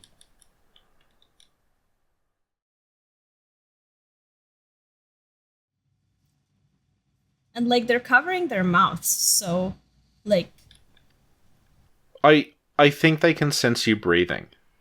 I assumed everyone that was a known thing, but now I can't remember actually reading it anywhere. well, I think it's a known thing that Yeah. yeah, it seems pretty obvious, but I don't know if it's literally breathing or just like the sounds you make with your mouth, you know, Yeah. like your voice. Yeah. Yeah. Play.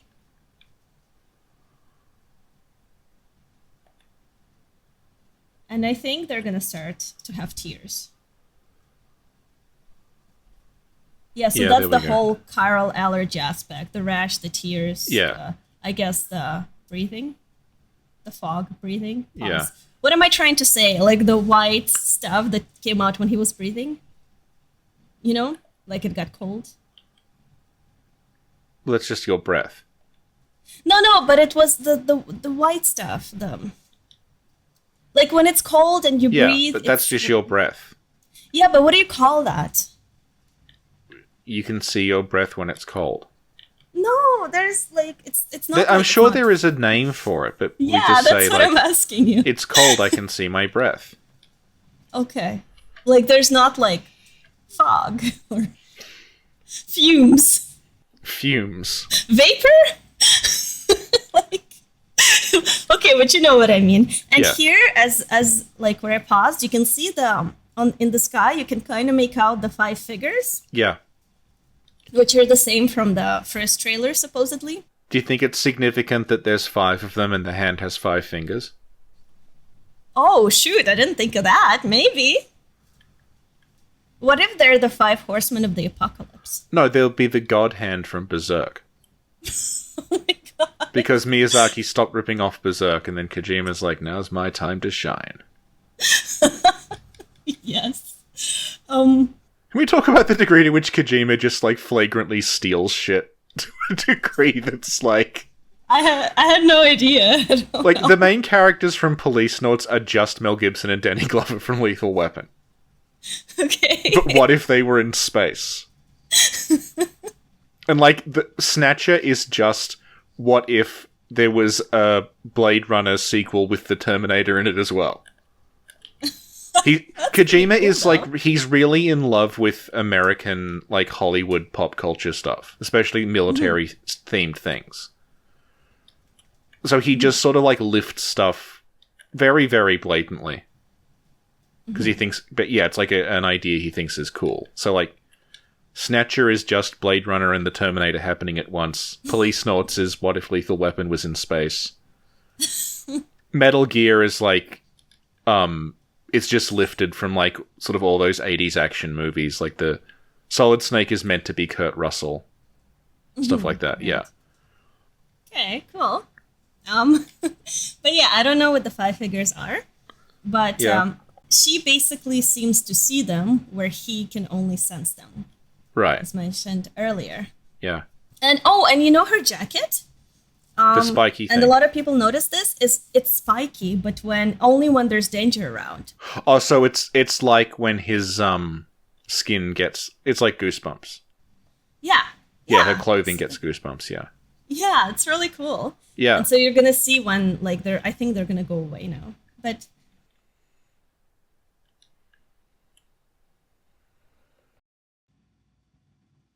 give me your hand in death. On her jacket, it actually says Fragile Express, handled with love. Yep. And she has a really weird umbrella.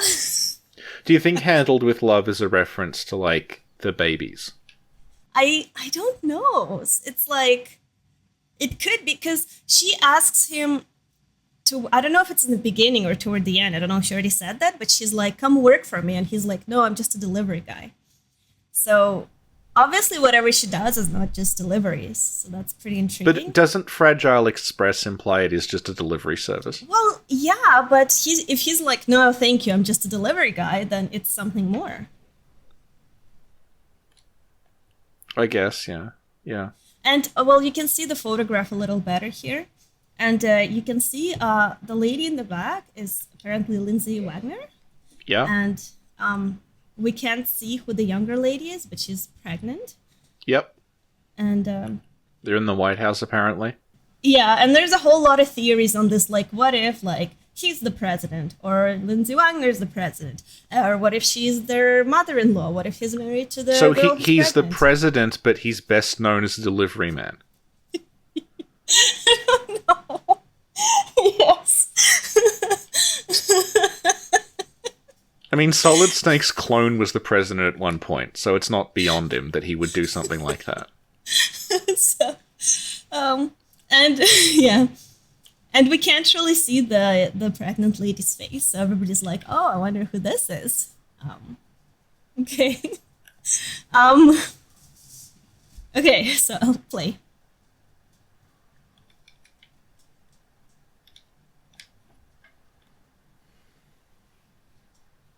Oh, so there's the tape on his package. Yeah.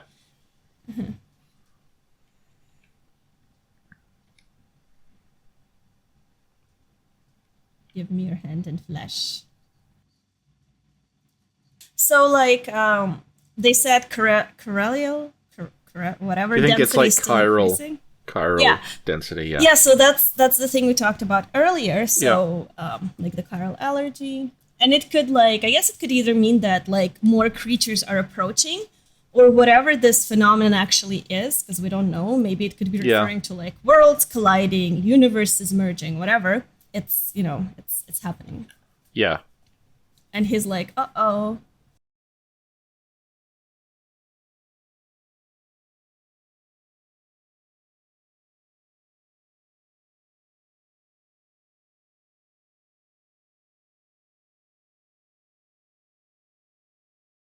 So yeah, if one of those things hits you, it Yeah. talks about a crater.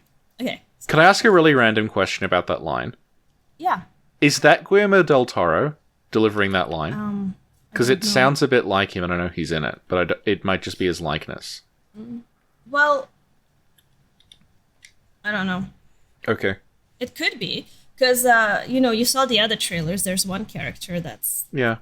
him, so it could I be. remember the first time I saw that, I took a screenshot and sent it to my friend, and I was like, "What's Guillermo del Toro doing in this? LOL." And he's like, "That is Guillermo del Toro." I'm like, "Oh." Yeah. Okay. So that's the thing. You'll come back, sure, but the surrounding area will Yeah, still well, be a crater. Yeah. And we talked about it earlier. Yeah. Academy Award winner Guillermo del Toro.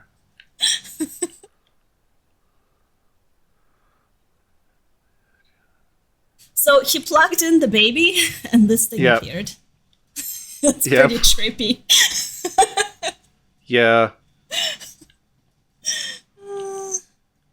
So, yeah. So he has an idea. I have an idea. Plugs the thing into a baby. And then an arm goes tick, tick, tick, tick. Okay. Okay, play now. It's like child abuse detected alarm. No!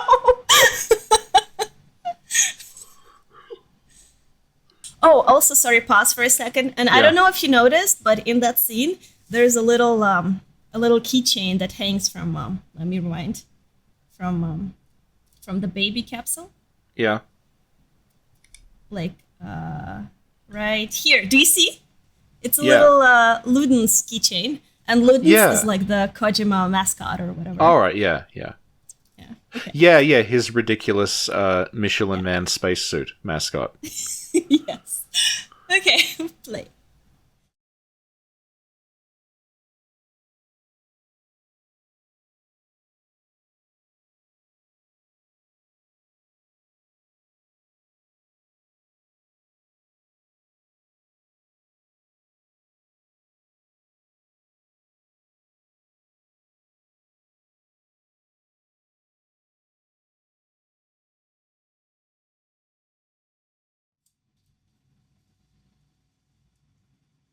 Death Stranding.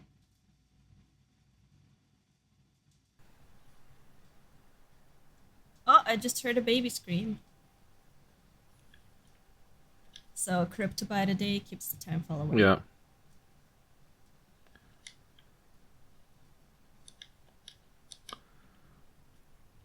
Well, I sound weird if I say that this is the shot that made me want to play it. Wait. There's more. You're too late. You still don't know who I am, do you? We don't know anything. Oh, snap! Reveal!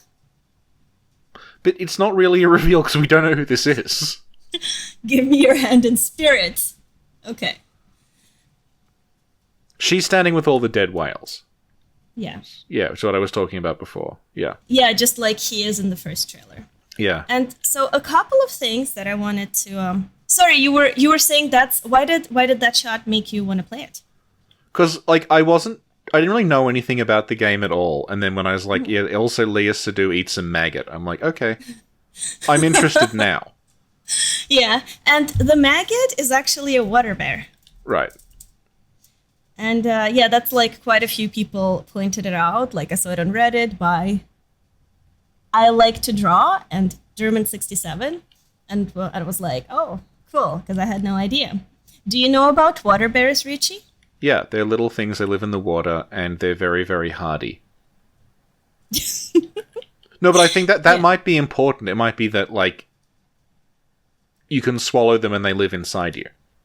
Because water bears, they're known to be, like, basically kind of indestructible on a lot of levels. So, But she chewed one. that's true, yeah. I want to point out that, like, I was always, like, curious and interested in Death Stranding, but that was the point which I became actively, like, I do really want to see this now, because I don't know what any of this is about.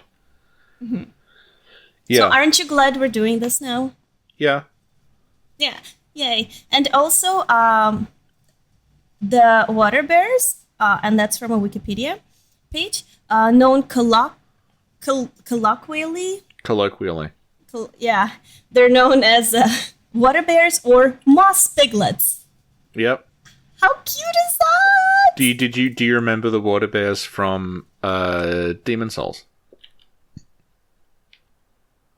No. In the Stonefang Tunnel area, there are these weird bug things that are based on water bears.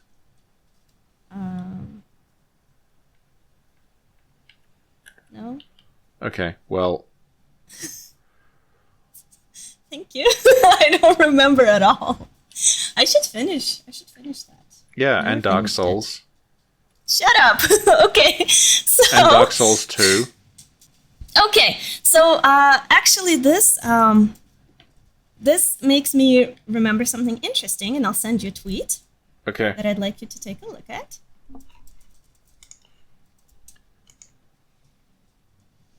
And it's Kojima tweeted this, and this is Moss. Right. And a Redditor called Blank24 said something really cool. I will read it to you. Okay. I noticed something in Death Stranding trailers that I thought was interesting. As we know by now, Timefall seems to let everything it touches grow old very rapidly. But when I watched carefully, plants that grow on moss seem to be unaffected by the timefall. I also remember a Kojima post about how moss looks really good in the engine for this game. Would that post secretly say something about the importance of moss in this game? And as people have pointed out, the cryptobite that the female character eats in the end of the trailer is reminiscent of water bears. Yeah. A quick Google of the word moss and the water bears led this person to a passage in Wikipedia where they say the most convenient place to find the water bears is on lichens and mosses. Right. And so it's like, it's interesting because it's like, does it mean there's a connection between like the moss and the water bears and then somehow these things? Do you think that the moss grows after the timefall? I don't know. Because, like, the timefall makes it damp, and then the moss grows in the dampness, and that's where you find cryptobites. Maybe the cryptobites are like phantasms and this is like, the moss is like lumen wood Yeah, gardens? yeah. Yeah, like no, I don't know, but I thought it was really cool. Yeah. Um. Okay. So, do you have any theories or thoughts on what those invisible creatures could actually be? Well, they've got the umbilical cord things coming out of them. Mm-hmm. Yeah. So, And mhm.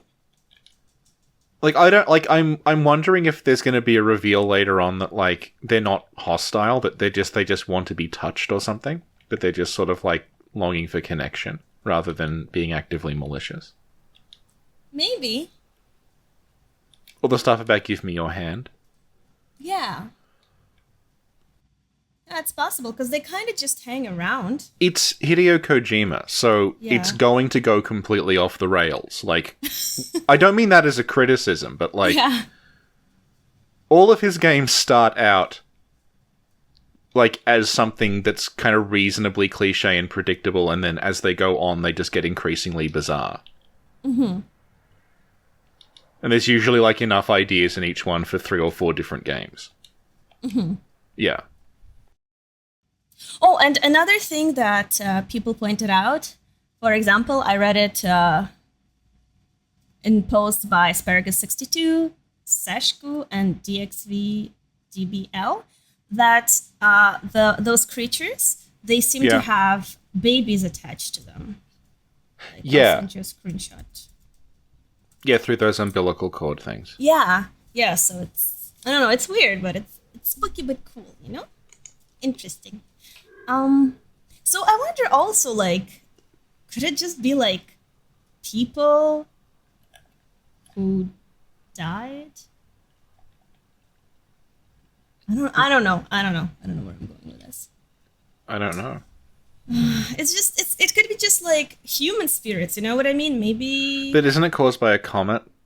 Do you think it's like the comet hit and then the people killed in the comet got pushed into another dimension that's of the opposite, like, chiretic thing to us?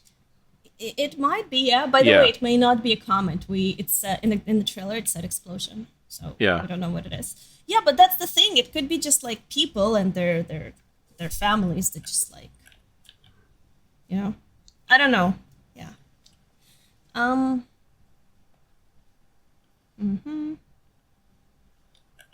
Mhm. Oh, another thing. You know how Lindsay Wagner appears in the end? Yep. And that's something a lot of people pointed out as well, where she's wearing like a blue dress. Yeah. But in the posters for the game, plot twist. Let me post it. What is she wearing?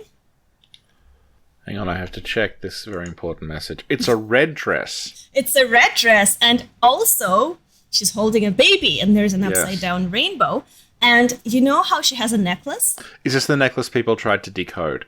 Yeah, well, one Yeah. thing that people noticed is that the necklace is mirrored. Like in the game, it's one way, and then in the poster, it's another way. Like, Right. it's a mirror image of the necklace. So they tried to decode it like all sorts of ways with like, I don't know what. Somebody tried to decode it with music, but so far, everything is like wrong. Like no one actually managed to decode the necklace. Yeah. And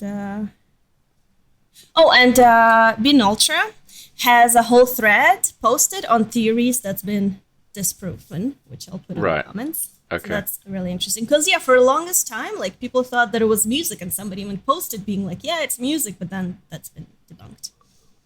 And I don't know. I think that's it for this trailer. Do you have anything to add? No, I'm just like, I'm interested in what's going on, and because it's Kojima, it probably does benefit from getting slightly obsessive with it. Mm-hmm. Because he is an obsessive person who puts like weird puzzles and shit in what he's doing. Mm-hmm. It reminds me a bit of people who overanalyze The Shining. And they say like, well, you know, this bit here, like the glass moves like 2 centimeters between these shots, and that's symbolic of that. And for like any other film, you would go, well, that's just a continuity error.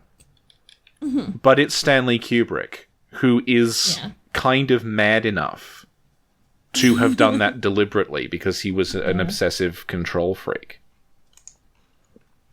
Yeah.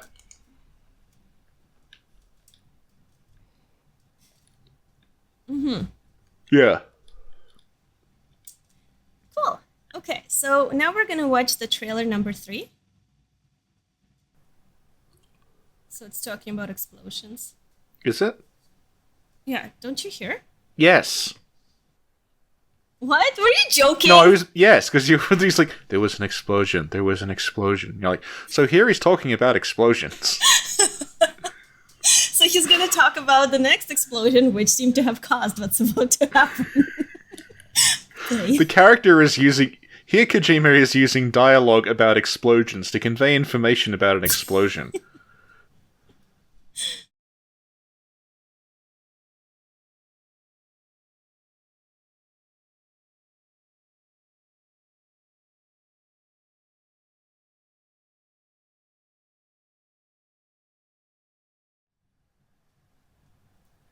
Okay, so you see there's a dream catcher. Do you see?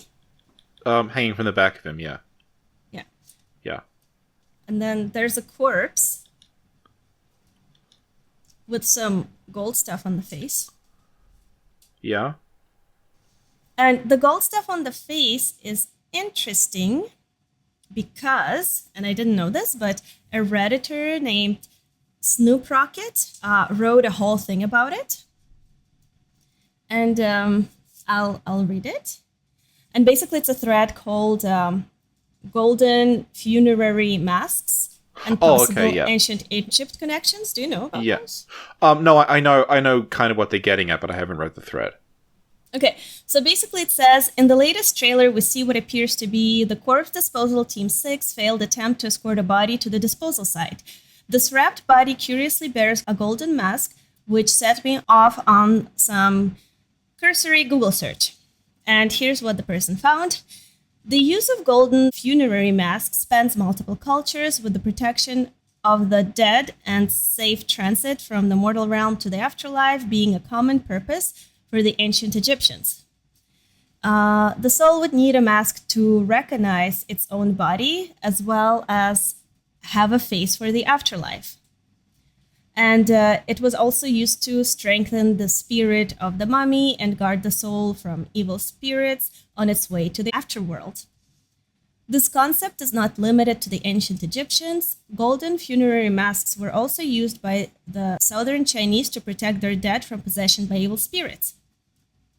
I believe this adds more credence to the theory that the corpse disposal team is escorting bodies to the afterlife before the shadow people can get to them.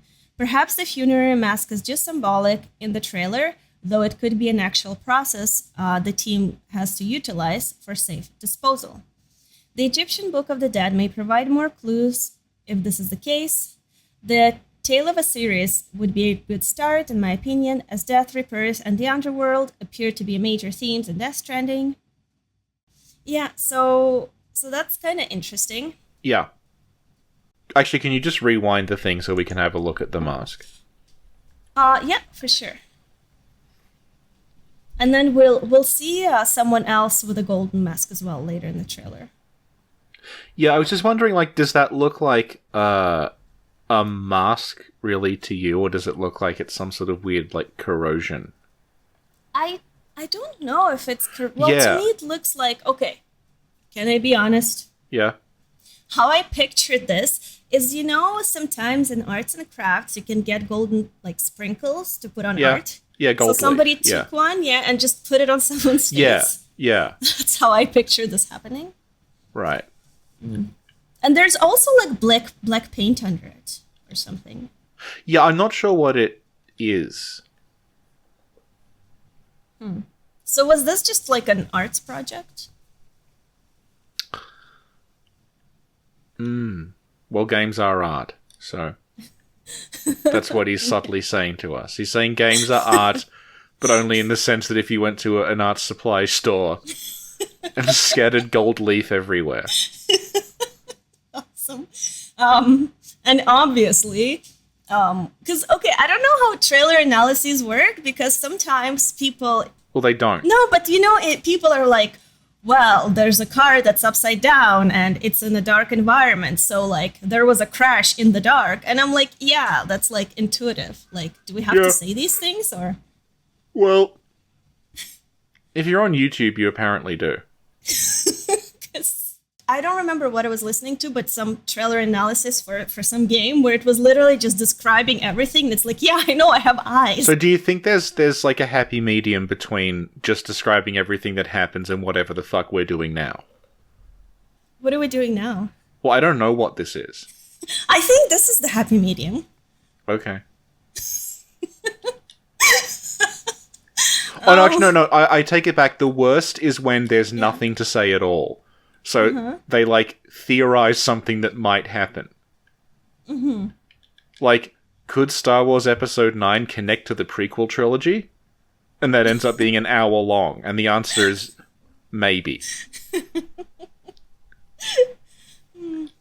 Oh god, this film site I unwisely followed on Twitter the other day led with, like, we're only 542 days away from the release of Star Wars Episode 9. Here's everything we know. It's like, it's 18 months away, just like... Other subjects exist. Continue. Yeah, okay. So there was a crash and somebody stuck under a car. Oh, you can't prove that.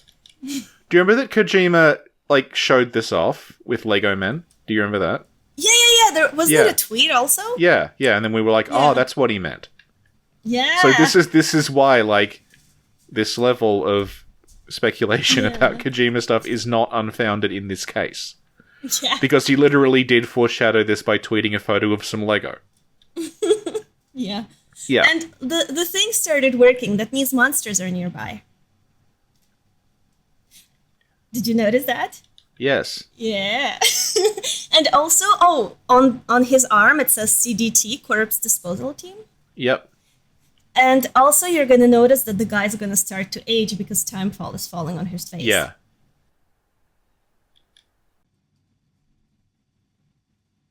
Shut up. Don't even breathe. Yeah, because breathing attracts them.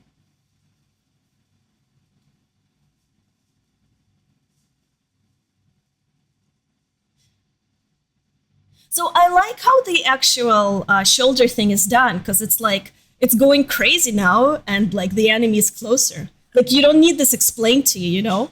Like in Yeah. a tutorial, it would be really obvious. Like, the thing is going crazy, you better be careful. And you see now it's calm again, so the enemies are far. But I don't know, I really like in that. line with our job as trailer analysts, we should point out that the enemies are getting closer in this scene.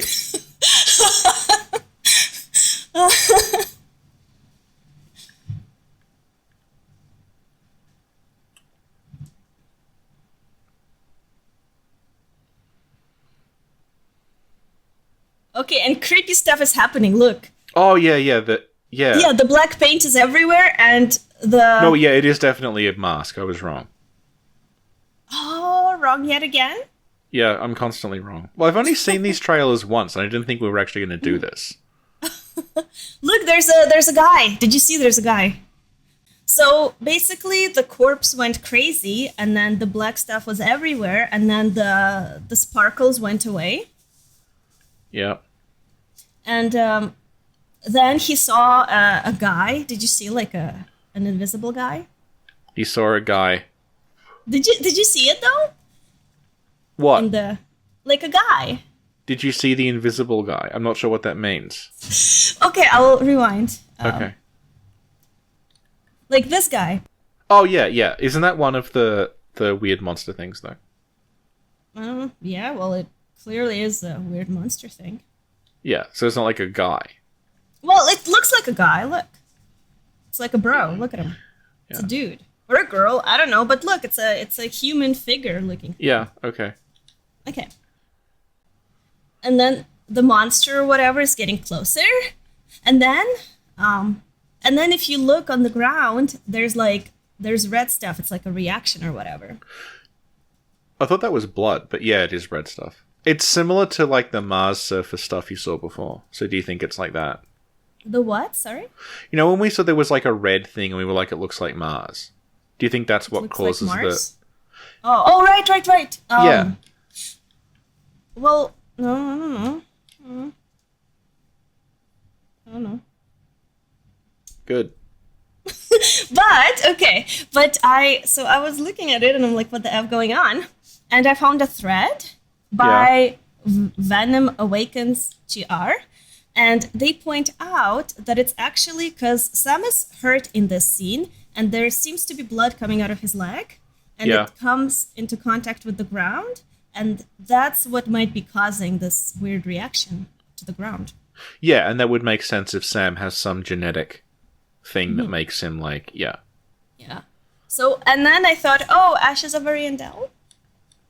I don't know. That's what it made me think of. Remember that scene where you beat Frida and then Father Ariandel tries to like spark the flame or whatever? Yeah. Yeah, that's what it made me think of. Okay. And look, there's like fog. Not fog, fume. Yeah. When the thing touched it, I guess.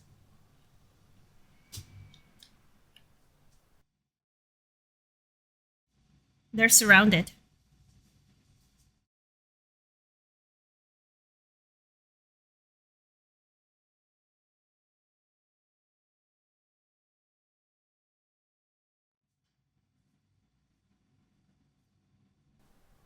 Oh, this is so creepy. They're dragging him away. Oh, Jesus. And you see the bracelet? It says blue. That means he's still okay. Yeah. Okay, so this guy shows up. So there's a lot of speculation surrounding this guy. He has a gold mask on as well. Yeah, he has a golden mask as well, exactly.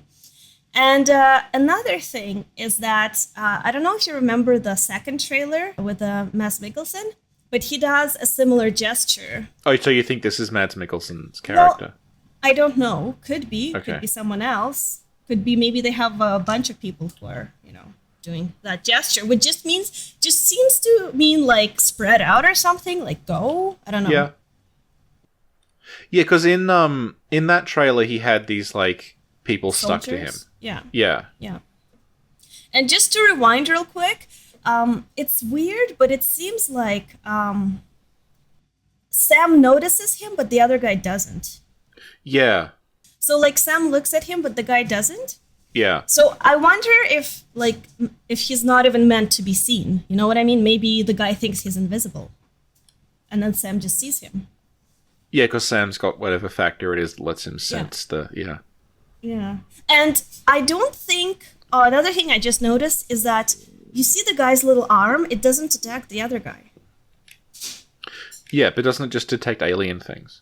Well, that's what I'm saying. Like, does it mean this guy's just like, whatever, I'm cool, like, I'm on your side, or maybe not? I don't know. It may also just be that, like, Sam notices him because he's facing him. The other guy is too concerned with shooting the other person. Because he made a noise when he, right? Didn't he make a noise when I he guess. stepped on the thing? Like, you notice. It's a pretty... Do you think it's ever going to be explained why he drops out of the air, or that's just how he enters every scene and no one comments on it? Because I think love that. it's going to be explained. I think it's going to be explained. I think there's a logical explanation to this. You'll love Metal Gear. What? It's just like, what if there was a whale made of fire for one scene? Is it explained? No. Is this real or are you trolling? That's real. You would have seen it if you'd made it past the horse part of Metal Gear Solid 5. Yeah. You know his little arm thing? It looks a lot more futuristic, or at least different. Let me rewind real quick. Yeah, to Sam's one. Yeah, to the one we've seen before. Yeah. So it's like, so everybody's like, what does it mean? Like, why is his different, and why does he have one? They might just have different jobs on the corpse disposal team. Is he even part of the corpse disposal team? Is he? Oh, maybe. Don't they have CDT written on them? Yeah, well, these guys, like the guy in the orange does, about Sam, I don't know, it says Porter, but I don't know if he's CDT, but it says Corpse Disposal Team 6. Maybe this guy's like Corpse Disposal Team 2. Maybe, yeah. Do you think the way that they have to shoot the guy who's being taken, that's kind of why they have a corpse disposal team? Because whatever happens to you, like, after you die is so horrible. Oh, thank you, my love. My boyfriend just gave me some breakfast. How sweet is that? Aw. Because I haven't eaten yet. Like, I was like, let's record, and I haven't eaten. Aw. Oh. Yeah, I don't know what the corpse disposal team is. Is it like disposing of people who are dead? Or like No, because what happens is the guy is Yeah. taken, and then they shoot him to, like, Yeah, kill but- him. Yeah. So is Yeah, the but they idea were that, like, transporting- after whatever they do is... Actually, that wouldn't make sense, because if he's dead, he'd still be a corpse. Yeah. Yeah. No, I think maybe they like... It makes me think, like, let's say people die, and so you take them, and then you dispose of their corpses. Like, you go Yeah. around houses being like, do you have any dead? Like, yeah, okay, well, give them to us, so we do the thing that needs to be done. Right. Whatever it is, you know? Like, I wonder the corpse we saw in the beginning, if it was part of if it was in the van that crashed, or if Sam was transporting it. You know? Also, the way it's like corpse disposal, that suggests that they have to be disposed of in a specific way. Because Yeah. if otherwise, you would expect them to just carry around like gasoline and a match or something to burn them. Yeah. Yeah. No, Yeah. sure. Whereas this sounds like you got to do something to the corpses that's very specific that involves you having to transport them. Yeah. And you know what I wonder? I wonder, like, intuitively, I guess you'd think that this is related to what happened after the explosion, which caused all these weird things in our universe. Yeah. But I wonder if this already existed. What corpse disposal team? Yeah, like, maybe this universe, like, it's not like ours. Maybe it's like a freaky world where, like, these things already Yeah. exist. But our world is a freaky world. Yeah. That was another working title, Freaky World. You know what's the real working title of this? Metal Gear Solid 6. No, it's Norman Reedus and his funky fetus. Yes. So I really love this part because, again, like, you don't need an explanation. The thing, it just goes like it's telling you, you know, the arm is telling you, like, that's it, you're gonna die now. Yeah, and I'm glad he's done that, because one issue with Kojima is that he does enjoy explaining things at length. Yeah. Yeah, so I'm glad that looks like there's going to be a limited amount of exposition this time. So at 419, do you see the thing on the right? It's wearing glasses, and somebody said All that right, it's yeah. Kojima. It might be. No, but like that, it might be because he has put himself in his games before. Oh, yeah? Yeah, he's like, there's a bit in one of the Metal Gear games where you have to rescue, like... Oh, no, he's just like you can, if you find a truck, you look in the back of it, he's just in there, and Snake's like, Mr. Kojima. That's awesome. And, I think it was 2. Yeah, Metal Gear Solid 2 had ghosts in it you could photograph. If you, like, pointed the camera at random stuff, there'd be a ghost, and one of the ghosts is Kojima. All the ghosts were the programmers. And you could, like... Awesome. Yes. Okay. So he threw the baby away. Yeah. Look at his bracelet. Okay, so he failed killing himself. Yeah. But something interesting is going to happen. He's going to try to stab himself, and then the thing on his bracelet will change the color.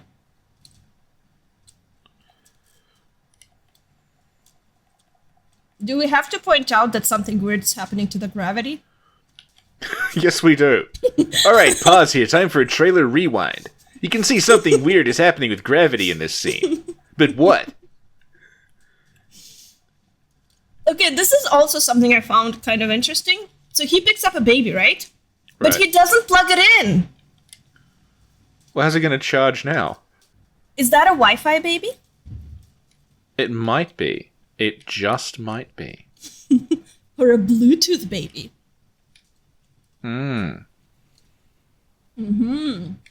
Like, I don't know. This is one of those things that now I'm not going to sleep at night. Or does he have another backup baby that's already plugged in? This is really disturbing to talk about. Oh yeah, we've got a backup baby. Yeah, this baby's a hand-me-down after my last one accidentally got left in the washing machine.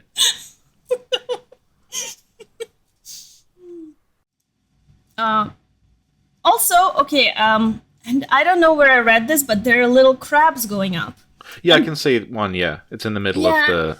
And there was something, a thread somewhere about crabs laying eggs or something, and something about babies, but I don't remember. Okay. Okay. Okay, and this is a big guy with a giant umbilical cord. I also noticed, like, they don't have hands. Okay, I was about to tell you that, because, okay, you know your video on silver beasts and gugs? Oh, yeah, Gugs. So, and what you were saying is that they have things that come out of their knuckles. It doesn't come out of their fingers, remember, when you were analyzing it? Yeah, they're like Wolverine.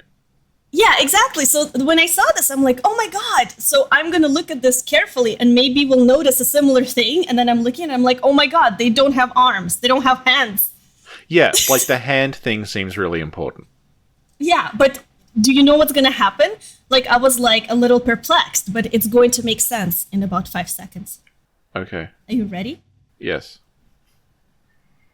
His head is a hand. Yes! Isn't that amazing? Yeah. Oh, I think I get why he was shooting himself now. Why? I think the idea is if they shoot themselves, then when they get swallowed by the hand thing, it doesn't go into void out. Yeah. It Yeah. must only be triggered if that kills them. So... Yeah. That seems like it, exactly. Yeah. But another weird thing that, you know, when we were talking about, should we point out that the gravity is doing something weird? The Sam is not part of this. Like, he's not being pulled up. Yeah. So I don't know why. It's weird. But then again, you talk about how maybe there's something genetically different about him. So maybe that's, you know, it's part of it. Maybe. And so now you'll see a little handprint appear on his body. Yep. There it goes. So that's why, like, the speculation is every time you die, you get a handprint. Yeah, that's kind of a thing in Metal Gear Solid 3 as well. How so? Well, it's not the same deal, but like I was telling you, you have that injury mechanic. Yeah. There's a scene later on in the game where, like, you are injured again and someone is doing, like, they're, like, healing you. Mm-hmm. And they comment, like, on all the injuries you've gotten, sort of, throughout the game. They'll say, like, oh, you've got a lot of, like, bullet wounds and stuff like that. The idea being that all the damage you suffer in the game is, like, perpetually on you. Yeah. And this is, I guess, like, this is the purgatory that... Yeah, that'd be purgatory. There it is. Yeah, there it is. It's under the sea. So, and weird stuff seemed to be happening with the gravity here as well. Well, they're underwater. Like, floating to the surface. It looks pretty cool, honestly. That looks very, like, Like, it's creepy. It's like, Yeah. like the thing ate a guy that was floating up. Like, the rocks are floating up, too. Is that normal, Richie? But this is purgatory. So this is normal in purgatory? Have you ever been? Well, we're watching it now. These podcasts are a form of purgatory. Look, the whale is upside down, this podcast, Yeah. and the car is going up. Like, creepy stuff is going on. I don't No, there's understand coral it. and water and a dream catcher and some more fish. Yeah, it's like, it's so much. I don't get it. Upside down whale, Look, the water bears. Yeah, the water bear went past. Crab, I saw a crab. Baby. Explain to me what happened.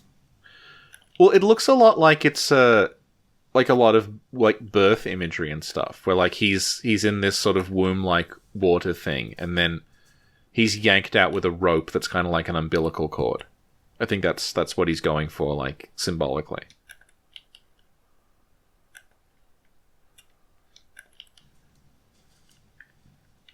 And look, more water bears. Yep. And it's like the black substance. And look, they're floating up. This is so weird. Is the baby okay? But doesn't he have a baby in him? Well, no, I don't think... Is the baby in him, or is it that he's connected to the baby by, like, an umbilical cord thing that's connected to him? So when the camera goes inside him, it's following that cord. It's following that cord thing. I don't know. You know, you see like, it goes through this sort of fleshy tube thing that people think might be his throat. And then you see the baby at the end. Yeah, I think it's going through his throat and then through that cord thing that's coming out of his stomach into the thing the baby is in. Yeah. Okay, that makes sense. That makes much more sense. And you see the 5 figures. And remember the last trailer we watched? They were like more transparent, but now they're more visible. And I wonder if that represents that before he could sense them, but now he can see them, you know? Because it's getting worse. Well, I don't know if it's getting worse or if he's getting better at these things, whatever this is. Like, you know, his doom level and extinction factor, maybe he just got more of it. I see. So maybe the more dooms you have, the better you see whatever these creatures are? I don't know. Do you think that'll be a gameplay mechanic? What? Do you think that'll be a gameplay mechanic where you get more dooms as you go on? Yeah. I think so. I'm just not sure what the relationship is. You know, it's like, is it like you get more dooms and that what gives you like these weird powers to come back to life? Or is it like every time you die, you get a doom and the dooms are actually handprints and like, you know what I mean? Like, I just don't know. Yeah. Like, they must be connected, right? Just. Do you want me to tell you what this is reminding me of? And it's nothing to do with Death Stranding at all, but I can't stop thinking about it. Yeah. Is the zombie level of Metal Slug 3. What is that? It looks almost exactly like this. It's like a group of aliens floating around a crater. They look almost exactly the same. Okay. Yeah. Cool. That is cool. Yeah, I'm glad I mentioned it. Yeah. And do you think this is immediately following what just happened? Like his coworker? Yeah, I assume what happens is that guy, it triggers a void out. Then Sam dies in the void out and wakes up. Like afterward, and that's why there's this huge like crater there. Yeah. Okay. And then, sorry. And then I wonder if any of these figures are the giant guy with the hands in the head. Well, but you can see that there's the 5 figures there, and then there's other chords going up. So there might be more than 5.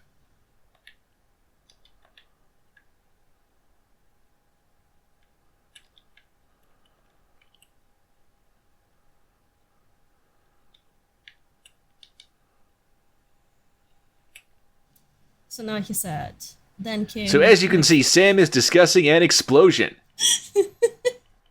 Does this mean Captain America will be in Spider-Man Far From Home? What? I was trying to think of like an inane video.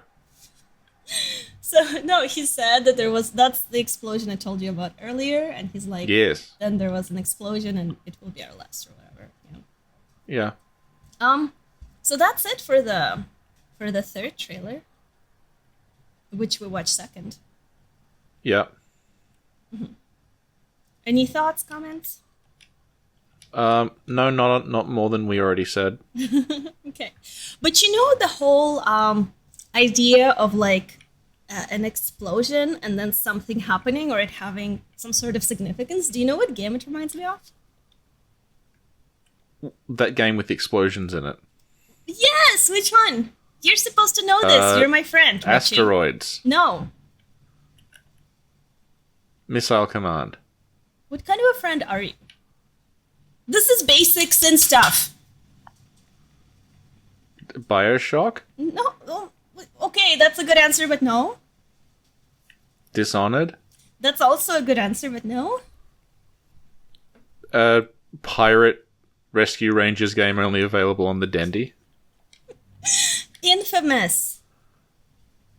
I don't know. Have you mentioned Infamous before? It's one of my favorite games ever. Yeah, but I don't think you've told me that, though. I don't have to tell you for you to know it. Have you ever streamed Infamous? No. But I played a lot of it before I started the channel. I've never played Infamous. Are you serious? Oh my god, it's so good. You have to play it. It is so good. It is such a good game. I cried at the end of... Before or after Horizon Zero Dawn? It's before everything. I played at the... I cried at the end of 1. I cried at the end of 2. Second Son did not... visually it was amazing, but story-wise... I cried at the end of Nier Automata. Are you going to finish that?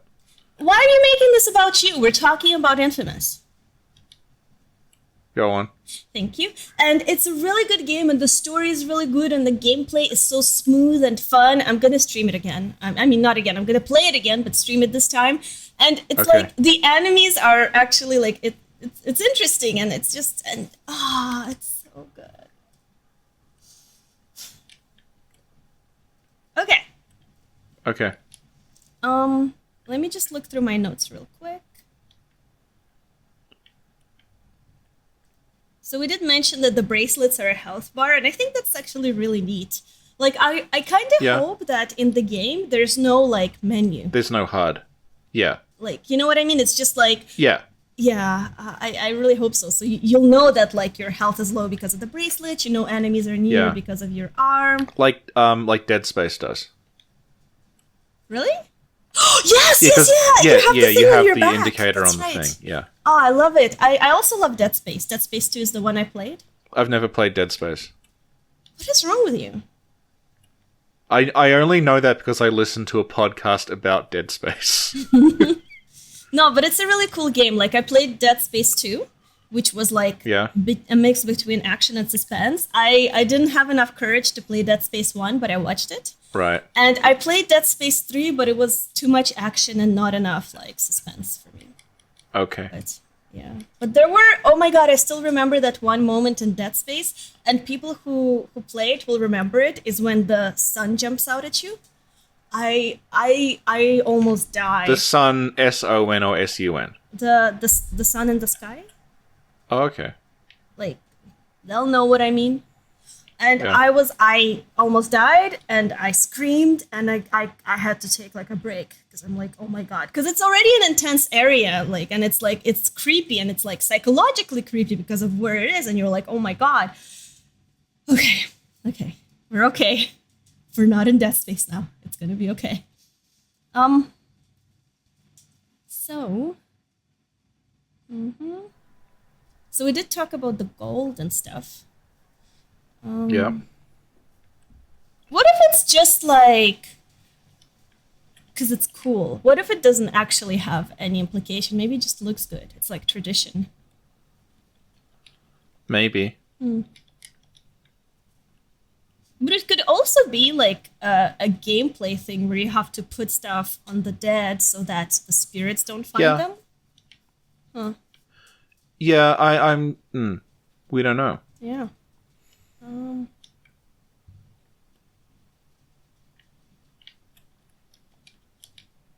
Oh, there's also an interesting thread by Chief Monkey, and it talks about a connection between Mads Mikkelsen and ancient Egypt, and I'll link it What, in the Mads description. Mikkelsen, the person?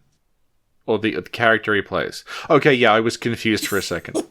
Yeah. It's like, what, is Mads Mikkelsen a reincarnated pharaoh? I mean, he might be. He's a weird guy. The first time I saw him was in Hannibal. I Yeah? thought he was so good in it. I was like, oh my god, where have you been hiding all these years? Yeah. He was in, what was he in before? He was in Casino Royale. Did he play the bad guy? Yeah, he's the guy with the weird eye who plays poker. Oh my god. I didn't realize that. He's in a film called Valhalla Rising that is almost completely dialogue-free, in which he plays a mute Viking. Oh, that's cool. I have a friend who absolutely hates it and has never forgiven me for getting us to watch it together. Oh no, why? Because he's like, this is the most boring, pretentious shit I've ever seen. And I'm like, well, it is quite pretentious, but isn't it great? Do you actually, I'm gonna send it. Do you mind reading it out?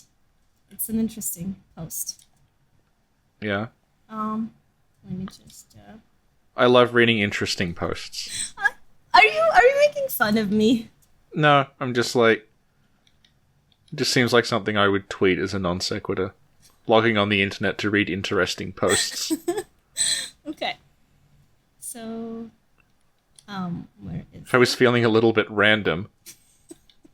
LOL. So this is the thread which talks about the connection between Osiris and Mads Right. Mikkelsen. Go ahead. By Chief Monkey. Okay, hang on. Oh, it says here that Mads Mikkelsen's character is a bit like Osiris, the Egyptian god of the dead. Talks about how that Osiris has 4 siblings, and so Mads Mikkelsen plus 4 equals 5 floating figures. It talks about how he's wearing black and green like Osiris does.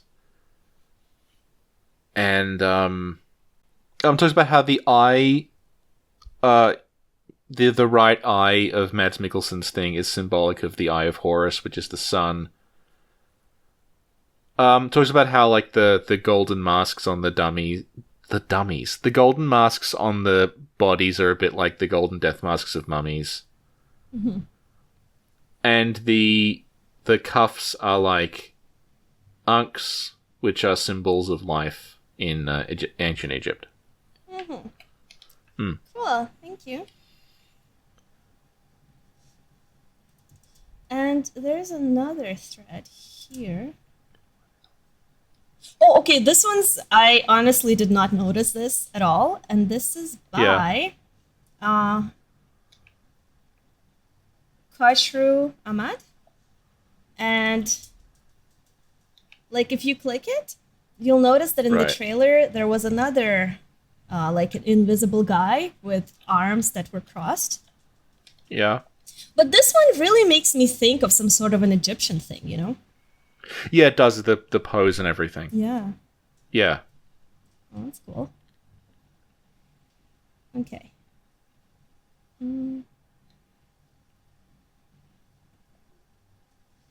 And you know, like how the guy the big Titan or whatever, has hands for a head? Yeah. Does that remind you of the Profaned Capital, where like they're the hand ladies? I was actually going to go one better and say it reminds me of Spy Kids. Spy Kids? Because there's a bit in Spy Kids where a guy is mutated so he has a hand for a head. Nice.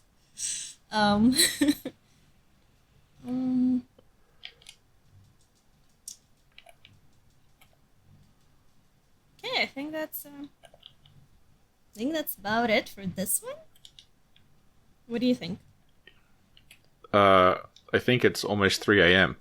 Oh no, do you have to go? Well, I don't have to go. That's the depressing part. Okay, we'll do this fast because I don't have to be anywhere or do anything. No, don't worry. We have... This is like the ROM podcast. We just have to finish it. Yeah, but we don't have long left, okay? Because we have the 2 trailers left and they're like the shortest ones. Okay? So we got this. We got this. We won't keep I don't you care. up long. I'm not going anywhere. But you have to sleep though. Well, I don't have to. Okay. So now we're gonna watch Death Stranding Trailer 1. Okay. Okay, are you ready? Am I? Okay, I play.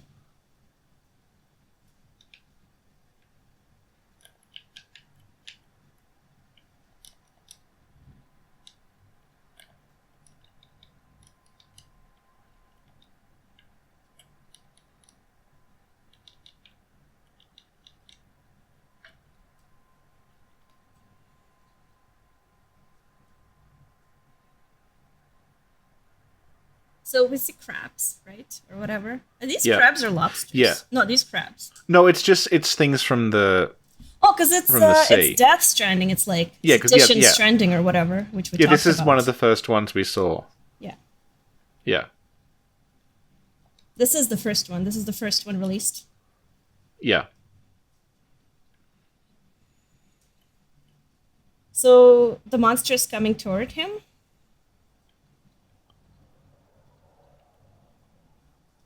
And then there's a baby. But the monster isn't like eating or attacking him.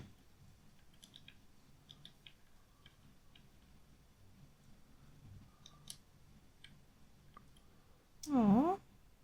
So sad.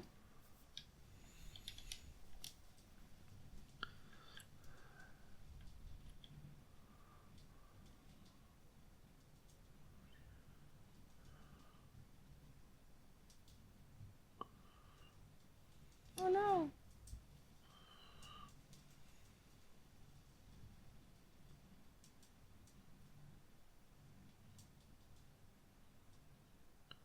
So the baby's crawling away on his hands. Do you think that, like the baby died or something and I that's don't what's know. going on? But he's doing the same thing, right? As the animals Yeah. when the water, but like they leave a print and it fills out with like the black goo. Yeah.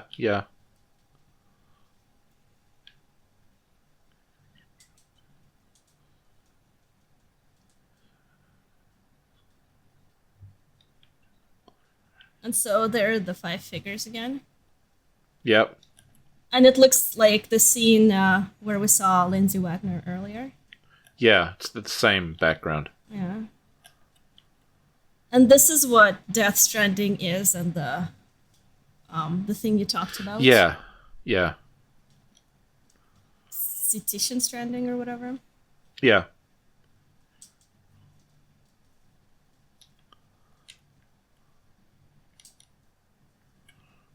I like how the song says "I'll keep coming," and then like Yeah. Kojima appears on the screen. His name's on the screen. It's like I ain't going Yeah. anywhere. It's cool. It's like a diss to Konami, you know? Yeah. Tactical Theft Corporation. Yeah. Okay. So that's it. What are your thoughts on this trailer? Well, it's the first one we saw, Yeah. and I thought that looks very strange. Mm-hmm.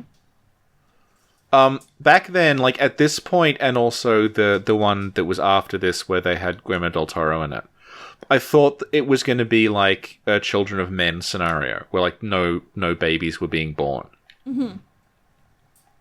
and like the human race was becoming extinct because no one else was being born. And it was going to be Right. like, I thought it was going to be that, and it wasn't. And it looks like it's something a lot weirder. Yeah. And do you Yeah, just the way that like the baby's handprints become the monster's handprints makes me wonder, like, if that's something to do with the nature of the monsters. If they're like maybe they were people once or something like that. Yeah. Yeah, I don't know. It's so weird. Like I I can come up with a lot of weird theories, but I can't even like have no idea.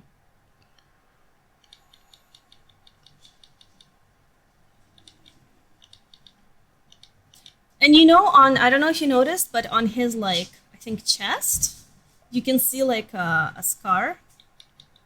Yeah, where he's been cut open. Yeah. I thought it was going to be that like people had to like he had to carry a child. Well, it could But they still were, like- be like Yeah. No, but it looks more like that's where that tube connects to him. And then the tube connects to the child that's in like an external sort of artificial womb thing. and then that powers the shoulder machine. Well, I don't know. Does it power it, or does the child know that the things are coming, and that's what sets the thing off? I don't know. Rather than I don't think the kid is necessarily acting as a power battery. source? I Yeah, that's think it is it. Yeah. Yeah. yeah. I don't know.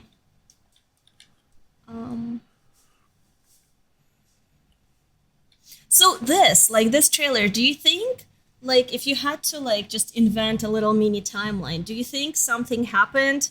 Maybe Sam got eaten by a monster, and so he went to purgatory, came back, and this Yeah. is just another scene of his death? It might be. It might just be. It's hard to tell. Like, this may even be a dream, because you see him Yeah. with the baby, and then the baby is just gone. Like, it's very dreamlike. It's not. I was gonna Yeah. ask you about that too, where it's just like if it's even real, or if it's like a representation. It might be like a you know? flashback he's having when he's in the purgatory area. Mm-hmm. Yeah. Oh, and okay, another thing that this whole Death Stranding like goo stuff reminded me of is that you Yeah. talk about Kigara stuff a lot on your channel. Oh, yeah, yeah. Could you just like mention what that is? Well, one of the things... Okay, I want to start out because I was saying, like, I don't think this is Egyptian at all at the beginning, right? So I sound like a hypocrite. Yeah. So what I mean is, like, The reason that I talk about Japanese folklore stuff when I'm discussing the Souls games is that, like, they explicitly call it out. Like, when I talk about all these Shinto concepts about, like, stagnation and flow and corruption, that's not because I read a book about it and thought that seems familiar. It's that it's literally using those words. Like, it's not, like, it's just in the text. It's not a metaphor that I've seen. So, yeah. So, I mean, one of the things about Japanese Shinto is that this isn't just Shinto, this is a lot of, like, other religions do this as well. There's sort of no dividing line between what is spiritual and what is physical in terms of cleanliness. So, like, if you, like, touch an unclean thing, you become unclean. Like, it's a taboo substance. And you are unclean, and it doesn't matter if you are... it's irrespective of if you are a good person. Like, we have equivalents in, like, non-Asian religions as well. So, like, you know, the way that, in Judaism, you're not supposed to eat pork. And in Islam, like, there's halal and haram things. It's like that, where it's down to, like, this substance is bad. You can be, like, the nicest person in the world, but you're still, like, something's wrong with you if you, like, get pig's blood on you or something. Which is different to, you know, the way that Christianity sort of is more about, like, the individual person, that, like, you can sort of, you know, different conceptions of what is sinful and what is unclean, kind of. Yeah. So the way that the Death Stranding trailers are very heavily playing up that there's, like, sort of icky bits of dead whale everywhere. It looks like it's rotted. Seems like it might be tying into that a little bit. Cool. Oh, and you just reminded me of another thing when you said ink. Like, there's an octopus or whatever that releases ink, right? The what? Like, there's a sea creature that releases ink to protect itself. Yeah, a squid. A squid, yeah. A sea creature. Yeah. Yeah, so... Oh, my boyfriend's like, you mean a horsefish? Very funny. I laughed. So... We're gonna start forming a coalition against you. Oh, no! Oh, no! So do you think that this whatever this goo stuff is could be relating to something like that? Well, do you think it's connected to the black slime that's left behind seemingly by the timefall? I have no idea. Yeah. I don't That's the even thing know. about Death Stranding. We have no idea. Yeah, I don't even know what the black slime is, you know, like... Are you going to call the video that? Death Stranding, I have no idea. Yeah, I think I'll have to. Because it's like, Yeah. you know, the thing is, like, when the footprints appear, I think it's in the 4th trailer, it's like, as the footprint appears, the thing gets filled up with something, and then it disappears. So it's like what? You know? Yeah. It's not like the footprint appears, then some water or tile falls into it. No, it, like, appears out of the footprint. Right. So, I don't know. It's like that weird black goo, like, that dragged the other person away. Like, arms came from it, and, you know? So you think that's, like, maybe a door into the next, like... Yeah, like, it's some sort of a portal type thing. And you also talk about bodies of water being types of portals or something? Yeah, that's a Japanese thing as well. Could you just briefly touch upon it?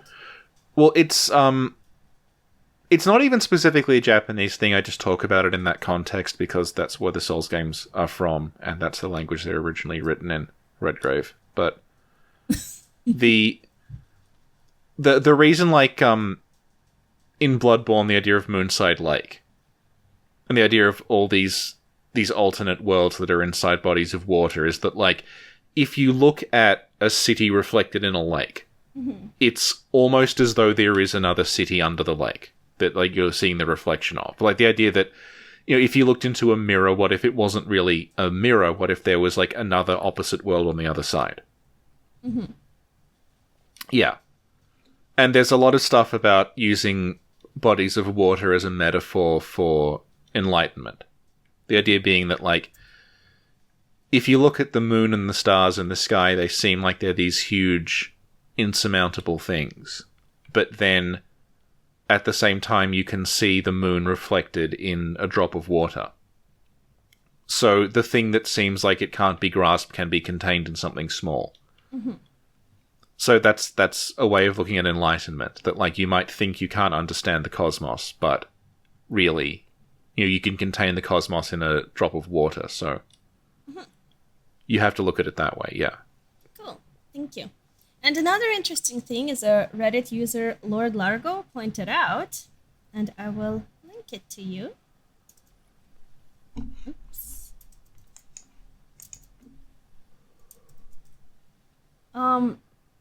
Is about the 5 figures, and it looks like the middle one is holding a baby. That it makes sense, yeah. And then and then another person named Win Smith 1984 pointed out that maybe Wagner is one of the figures, and maybe she's the figure holding the baby. Yeah. If they were like the dead or something. Yeah. Actually, can we talk about the ghost fight in Metal Gear Solid 3 again? Because it might be something like that. Yeah, go ahead. Because the idea is in this ghost fight in Metal Gear Solid 3, you die. Actually, no, it's the same shit as the purgatory thing. You die at the start of the fight. And instead of getting a game over, you're trapped in a purgatory space. And it's a river. It's a river in the Japanese underworld. It would be the equivalent of like the river Styx or something in Greek mythology, if anyone knows that. The idea is it's like this river that the dead go down. And the boss fight, which isn't really a boss fight in the traditional sense, is you like very slowly moving down the river of the dead. And there's all of the ghosts of everyone in the game you've killed so far. Right. Moving along the river as well. And they like grab you and they try to like pull you. And they sort of drain your life as they touch you.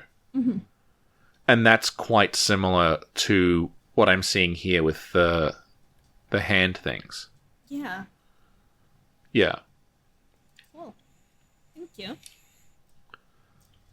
Okay, so we have just one trailer left. Okay. Excited? We almost made it. Okay. Yeah. Let me put this here. Okay, ready? I'm ready. Play.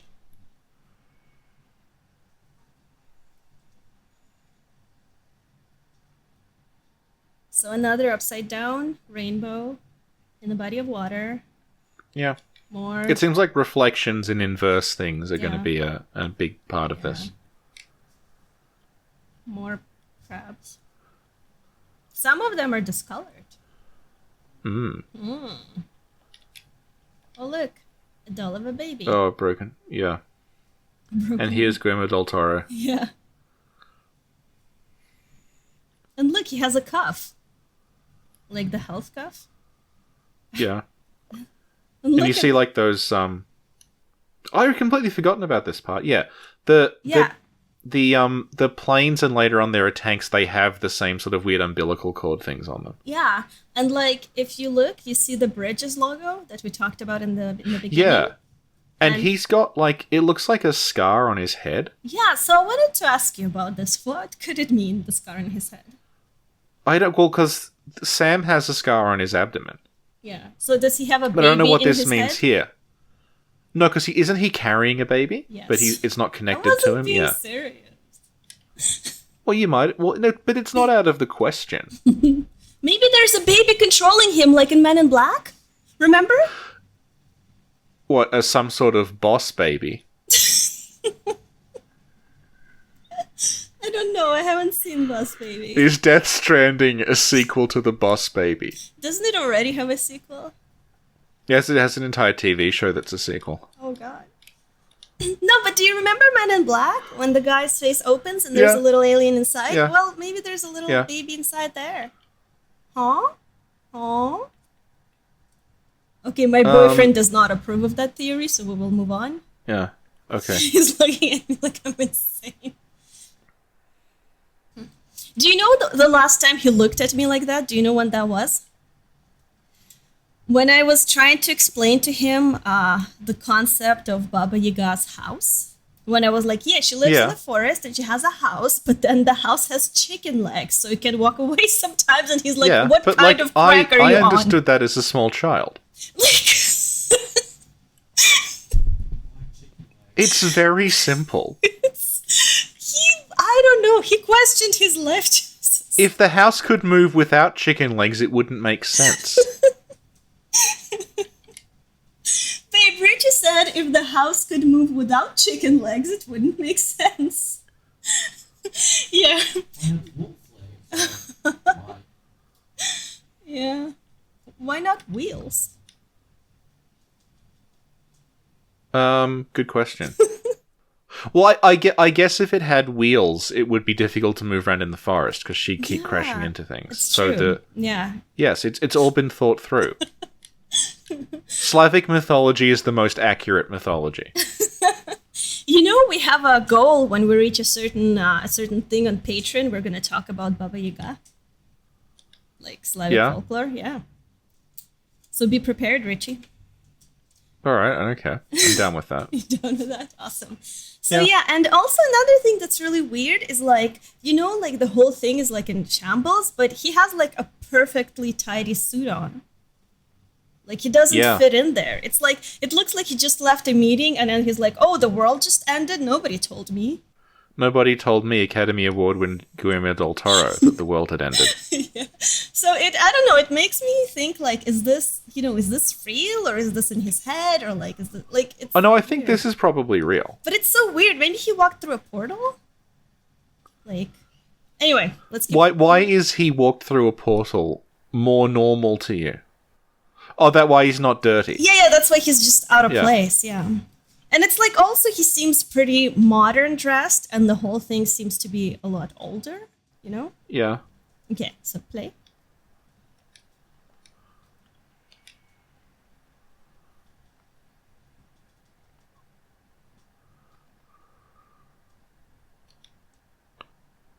So he's going into a creepy tunnel, which probably seems like a bad idea.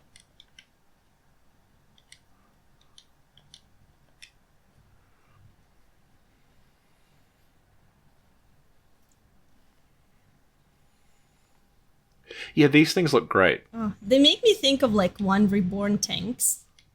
Yeah. Oh, do you remember Akira? Yes. It makes me think of that too. Well, when Tetsuo is mutating into a giant, like, organ blob. Yeah. Yeah? Oh, look, the creepy water. Or whatever, goop. And he looks relieved. He's like, oh, they didn't see me. I'm relieved. Oh, Well- no! His shoes.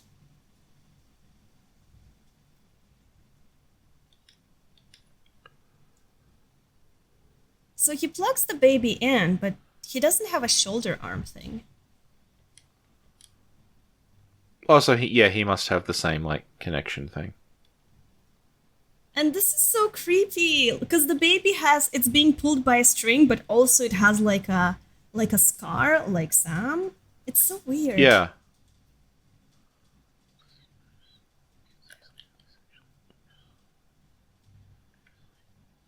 Oh, the baby blinked again. Aw. You can see there's a whole lot of dead animals there, like dead sea creatures as well, yeah. Like the whole scene, it's so weird. It's like as if like Yeah. like multiple worlds collided, and then this is what Yeah. it is. Like it's so I don't know. Do you think, like, when they, when the timefall thing happens and the black goo appears, that it actually connects to the sea, and that's why they keep being all these, like, dead sea creatures just floating there? Maybe, yeah. Because they've actually come up from the sea, yeah. Yeah. Yeah. That would make sense. But here too, it's so like I don't understand his motivations. Like he's gonna go in the tunnel, and as we'll see, like Mads Mikkelsen appears there, right? So it's like, are you trying to hide from him, or is it the opposite where you're like going to meet him? Like what is this weird thing that's going on? You know?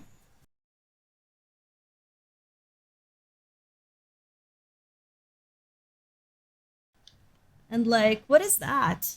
It kind of reminds me of the red effect from the first trailer we saw, where the blood falls on the ground, but it's probably not related though. And there are cords in the sea. Do you see? Sorry, in the water. Yep. Yeah. And then, did they teleport here? Like, what's going on there?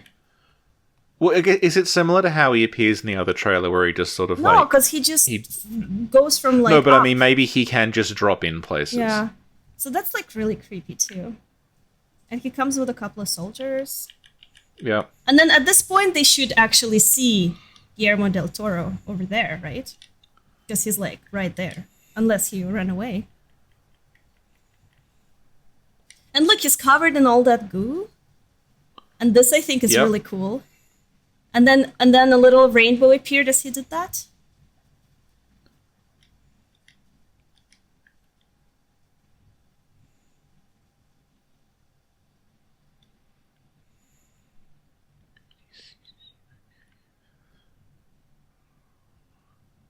And he has a compass. Yeah. And he's like... So, do you think, like, obviously these are separate factions? Like, these guys don't work for the same group that Sam and Guillermo work for, yeah. And look, the baby is here. And now the color changed a little bit. And now the goo is gone from his face. Does he also have a scar? Or is that just a goo residue on his top left eye? Anyway. So yeah, but I really dig this trailer. I really like it. But there are like so many details in it, but it's like, yeah. So do you have any thoughts? Any ideas? No, I think I like the biomechanical vehicle things. Mm-hmm. And an interesting thing is that there's a post by Mindleaker, and he connects this trailer to specifically World War II France. Right.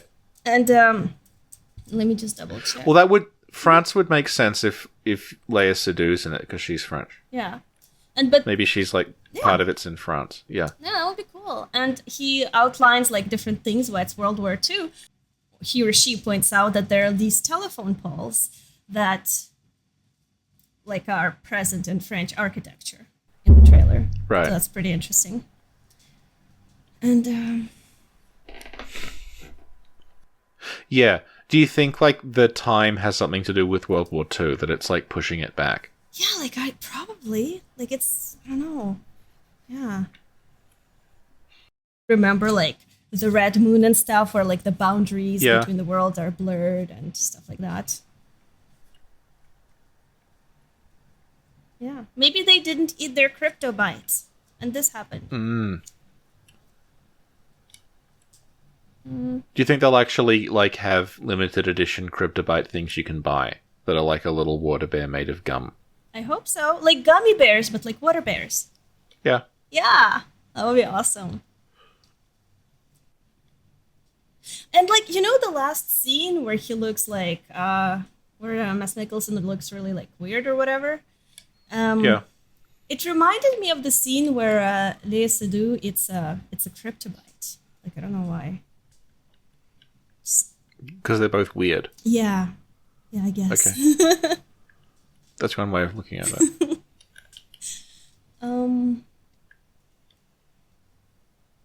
Yeah, but that's it. Like, I don't really have any more thoughts on that one. Well, Death Stranding is weird, and... Yeah. Okay. So, we're done with the trailer analysis stuff, but there's one more part, unless you have to go.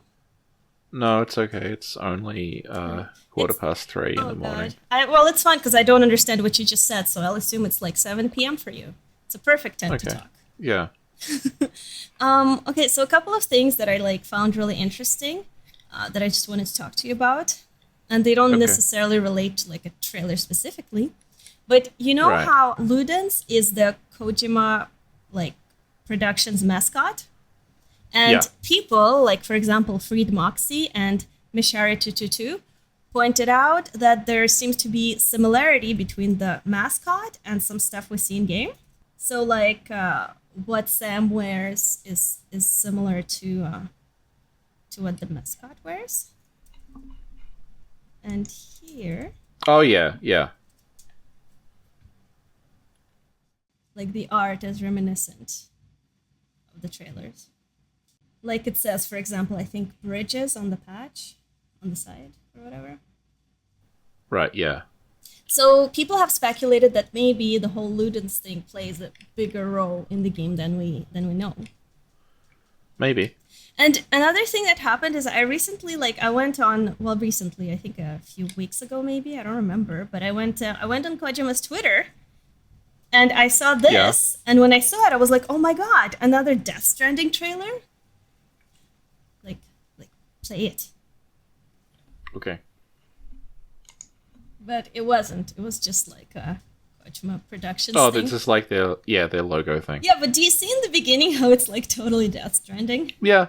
They're probably like based on the same thing. Mm-hmm. And oh, and then like Snoop Rocket also mentioned that Time Wanderers may have been an inspiration for the game. What's that? It's a book, and there's Okay. an excerpt from it. So I'll link it, and there's like a bunch of pages you can read. Yeah. So that's, if you're interested. Oh, another thing. You know how in the first trailer, Sam has necklaces. Kind of. Yeah, so I was like curious about them, and I googled it, and there's a post by Fares Mintz that like has a picture of them, and then someone named Srazy outlines like what each equation is. You don't think that's neat, Richie? Well, no, I haven't seen the thing you've linked yet. Okay. I'm looking at it now. Okay. Yeah. One is an Einstein field equation describing gravitation. One is about reaction diffusion. One is a representation of a scalar field. One is a Schwarzschild radius. One is the Dirac equation, and one is quantum entanglement. Now, can you explain what each one of these is, please? Schwarzschild radius is to do with black holes. I know that. Mm-hmm. And like gravity is also to do with black holes. Mm-hmm. So there may be something to do with a black hole involved in this. Cool. Okay. Do you think it's going to be that like the explosion is caused by some sort of like black hole antimatter thing, and that's Yeah, maybe. they're from a black hole, and the other side of the black hole is like another parallel universe? Yeah, and sometimes they collide, and like all these weird things happen, or whatever. Because it is a whole like a lot of talk about like mirrors, right, and hands, and like reaching each Yeah. other. So it would make sense if you have like two sort of different universes that are trying to connect or are connecting, that weird stuff happens, I think. Or something. I don't know. The Dirac equation is about symmetry, which fits with the hand thing. Yeah. Yeah. Cool. Thank you. And okay, one thing I wanted to ask you, you know how Leia Sadu has a really weird umbrella? Yeah. Do you have any thoughts on why it's so weird? Because Kojima's a weird guy. Right, the thing about Kojima is, he made a bunch of really odd games, and then Metal Gear Solid was a huge hit. And Konami sort of, like, trapped him into making endless Metal Gear Solid games. But they were all obviously they were all the same series, but they tended to, like, wildly diverge from each other in terms of the mechanics they were doing and the tone they had. Mm-hmm. So, like Metal Gear Solid 5 is an open world game, which Metal Gear Solid 4 is not. It's completely linear. Things like that. So I kind of get the impression that, like, he had all these ideas for games. Right. He's only allowed to make Metal Gear games. So he would just sort of, like, work them into the Metal Gear games that he was making. So, like, obviously what they've done with Metal Gear is sort of terrible, because there's this, like, Metal Gear Survive zombie thing that's coming out that looks like shit. I don't like that they've done that with the series, but it also means that Kojima is free to do his own thing, like, to be in complete control again. And, like, this thing, like, Death Stranding might be a complete fucking disaster. Like, we don't know. But it's sort of exciting that it exists at all. Yeah. Basically. Yeah. No, I agree. Cool. Yeah, the way you say it, it's like a sad story, but then he's free, so it's a happy ending. Yeah, it reminds me of, like, like Heaven's Gate or something, where it's just, like, some guy's given absolute control over something and it might go horribly wrong. Cool. I also sent you another link, and this is by Hope Fanny. And it's just like a transcription of one of the stickers on the backpack, I think. And it's really cool. I don't know, I just thought it was super cool. Does it say that Ludwig killed Maria? Of course it does. Yes. Miyazaki and Kojima are friends. They meet up and they discuss things. Yeah. No. Did you click it? No, hang on, I will in a second. Oh, yeah. Yeah. Yeah, this is, yeah. It's neat. Yeah. So there's a circuit inside. Do you think that's just like a do not tamper circuit, or that the circuit is somehow relevant to the, like, to the what Sam's doing? Okay.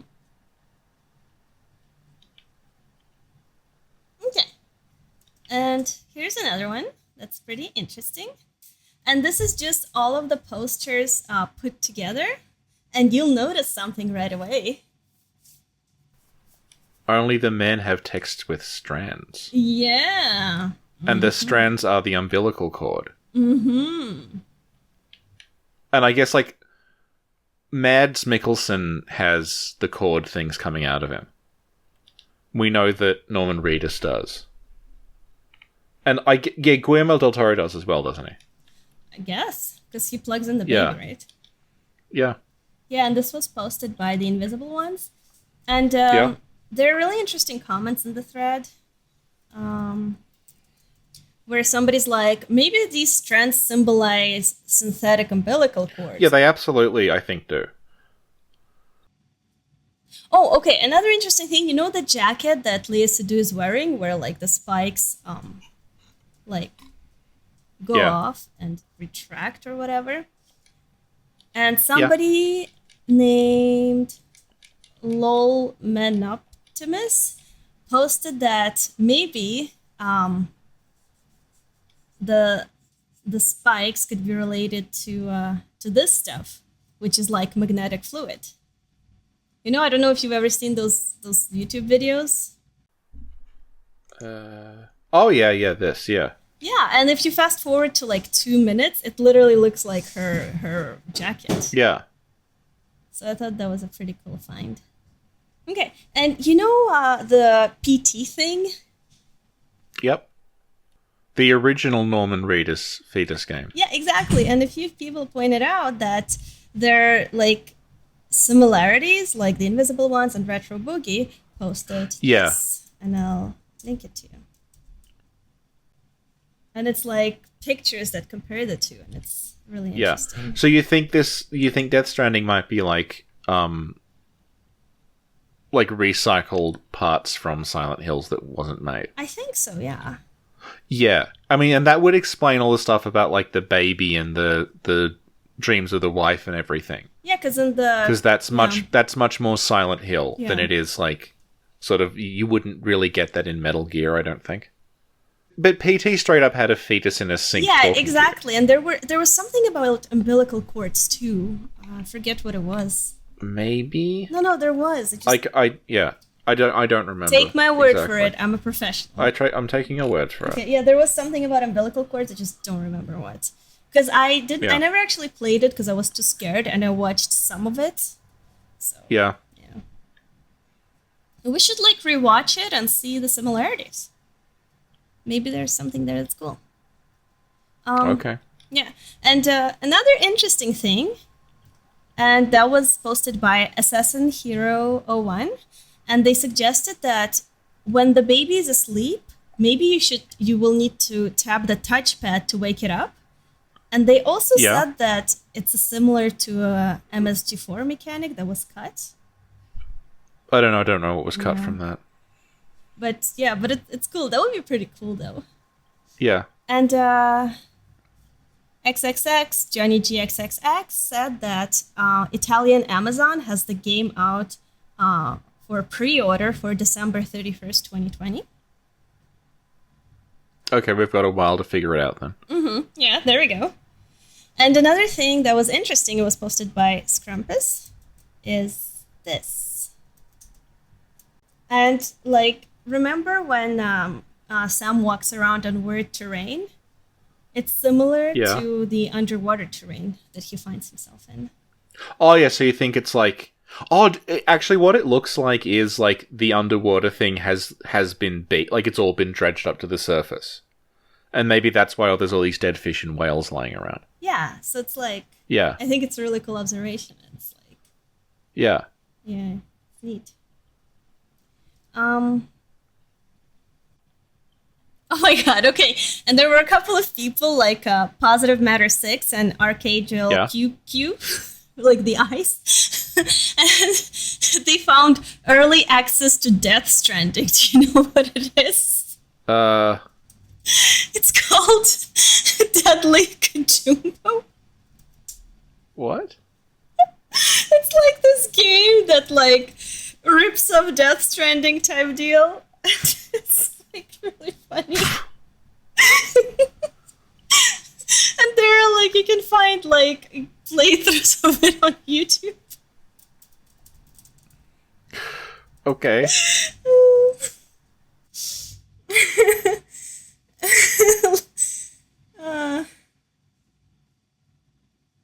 It's like you can finally try playing the great genius Kajumbo. Everybody knows Kajumbo genius. The fourth game is brilliant. There was a global catastrophe. The big explosion changed the familiar world, and the water began to go away. All marine animals are stranded. Death spread all over the planet. There were strange dark creatures. The birth rate of children has stopped. But there is a small ray of hope in the form of a new child over the past many years. I see. Like, that's the description of the game. And like when you click it, it's literally stuff from the trailers but done badly.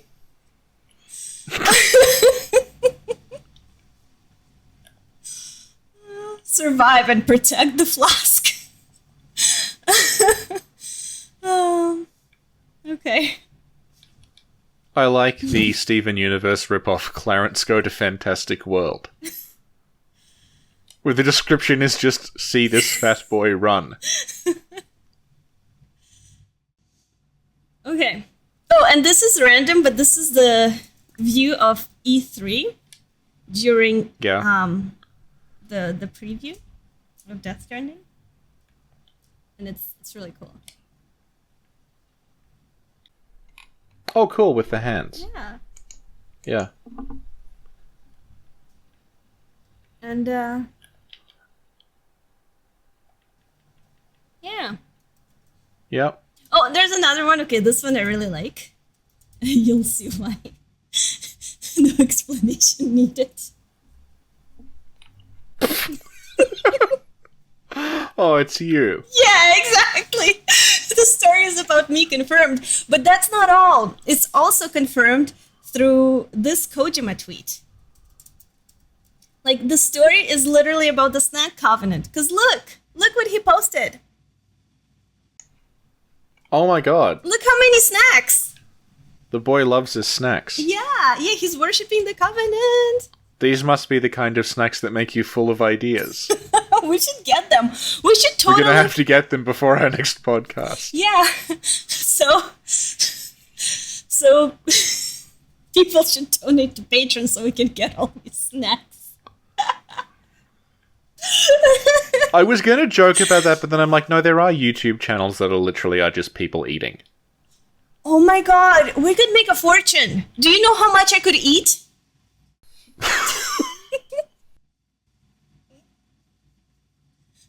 You need to do, like, Russian tries Australian snacks for the first time.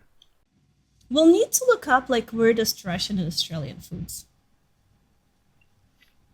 And then we send them to each other, and then we have to eat them. Okay. Okay. Well, I guess this is it for this podcast. It was only 3 hours and 44 minutes long.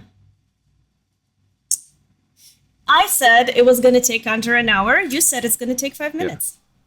Yeah, we were both very wrong. It's 3 hours and 45 minutes. Oh my goodness.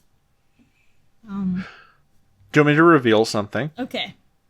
During this podcast, I did the entirety of Dark Souls from the beginning of Sen's Fortress through to the Kiln of the First Flame. That's pretty amazing. Thank you. So I guess this is it. Yeah, we've learned nothing about Death Stranding. What do you mean? We learned so much about everything. This was very educational on many aspects. Name one. Do-do-do. Just gonna be the end of the podcast.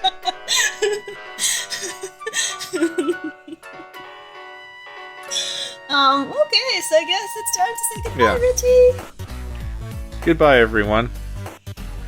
And you have to remind people that we have a Discord channel. It's in the description. Oh yeah, there's a Discord as well. It's in the description. And like all the stuff we talked about can be found in the description. And Richie has like Twitter and YouTube, and it's also in the description. Yeah. And, yeah, you actually post lore stuff on Twitter, so I would actually recommend following you. Well, what I do is I basically like post shit on Twitter as I come up with it, but it isn't actually in a video yet. So it's like... So like today I posted some stuff about the Baneful Chanters in the Fishing Hamlet. so which, it's like a first look into your lore.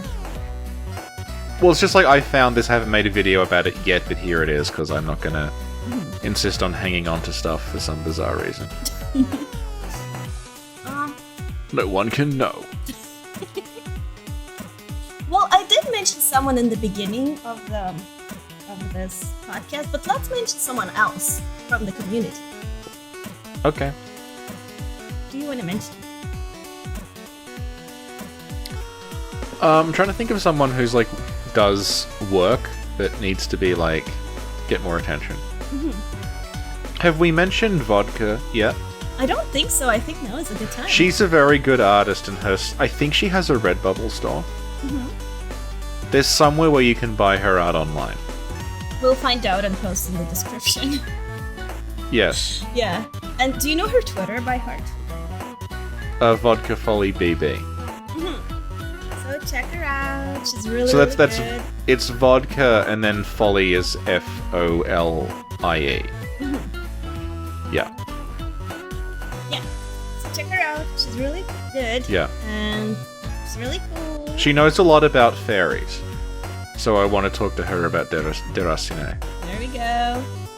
And yeah. Awesome. Okay, well, thanks very much, Richie. Do you still thank me though? Like, aren't I right. just here now? Yeah. Okay, right. Thanks very much, Yeah. everyone. Thanks everyone except Richie. Yeah, that's what you're asking me prick. to do. Every single time when I say thank you, you're like, no. Become a brain genius and subscribe today. Okay. If you subscribe today, you may become enlightened enough to understand Death Stranding. I don't know about that. I wouldn't make these promises, Richie. Become a truly enlightened gamer and subscribe today. You will learn all of the numbers, including 1,000,000. Bye. Bye.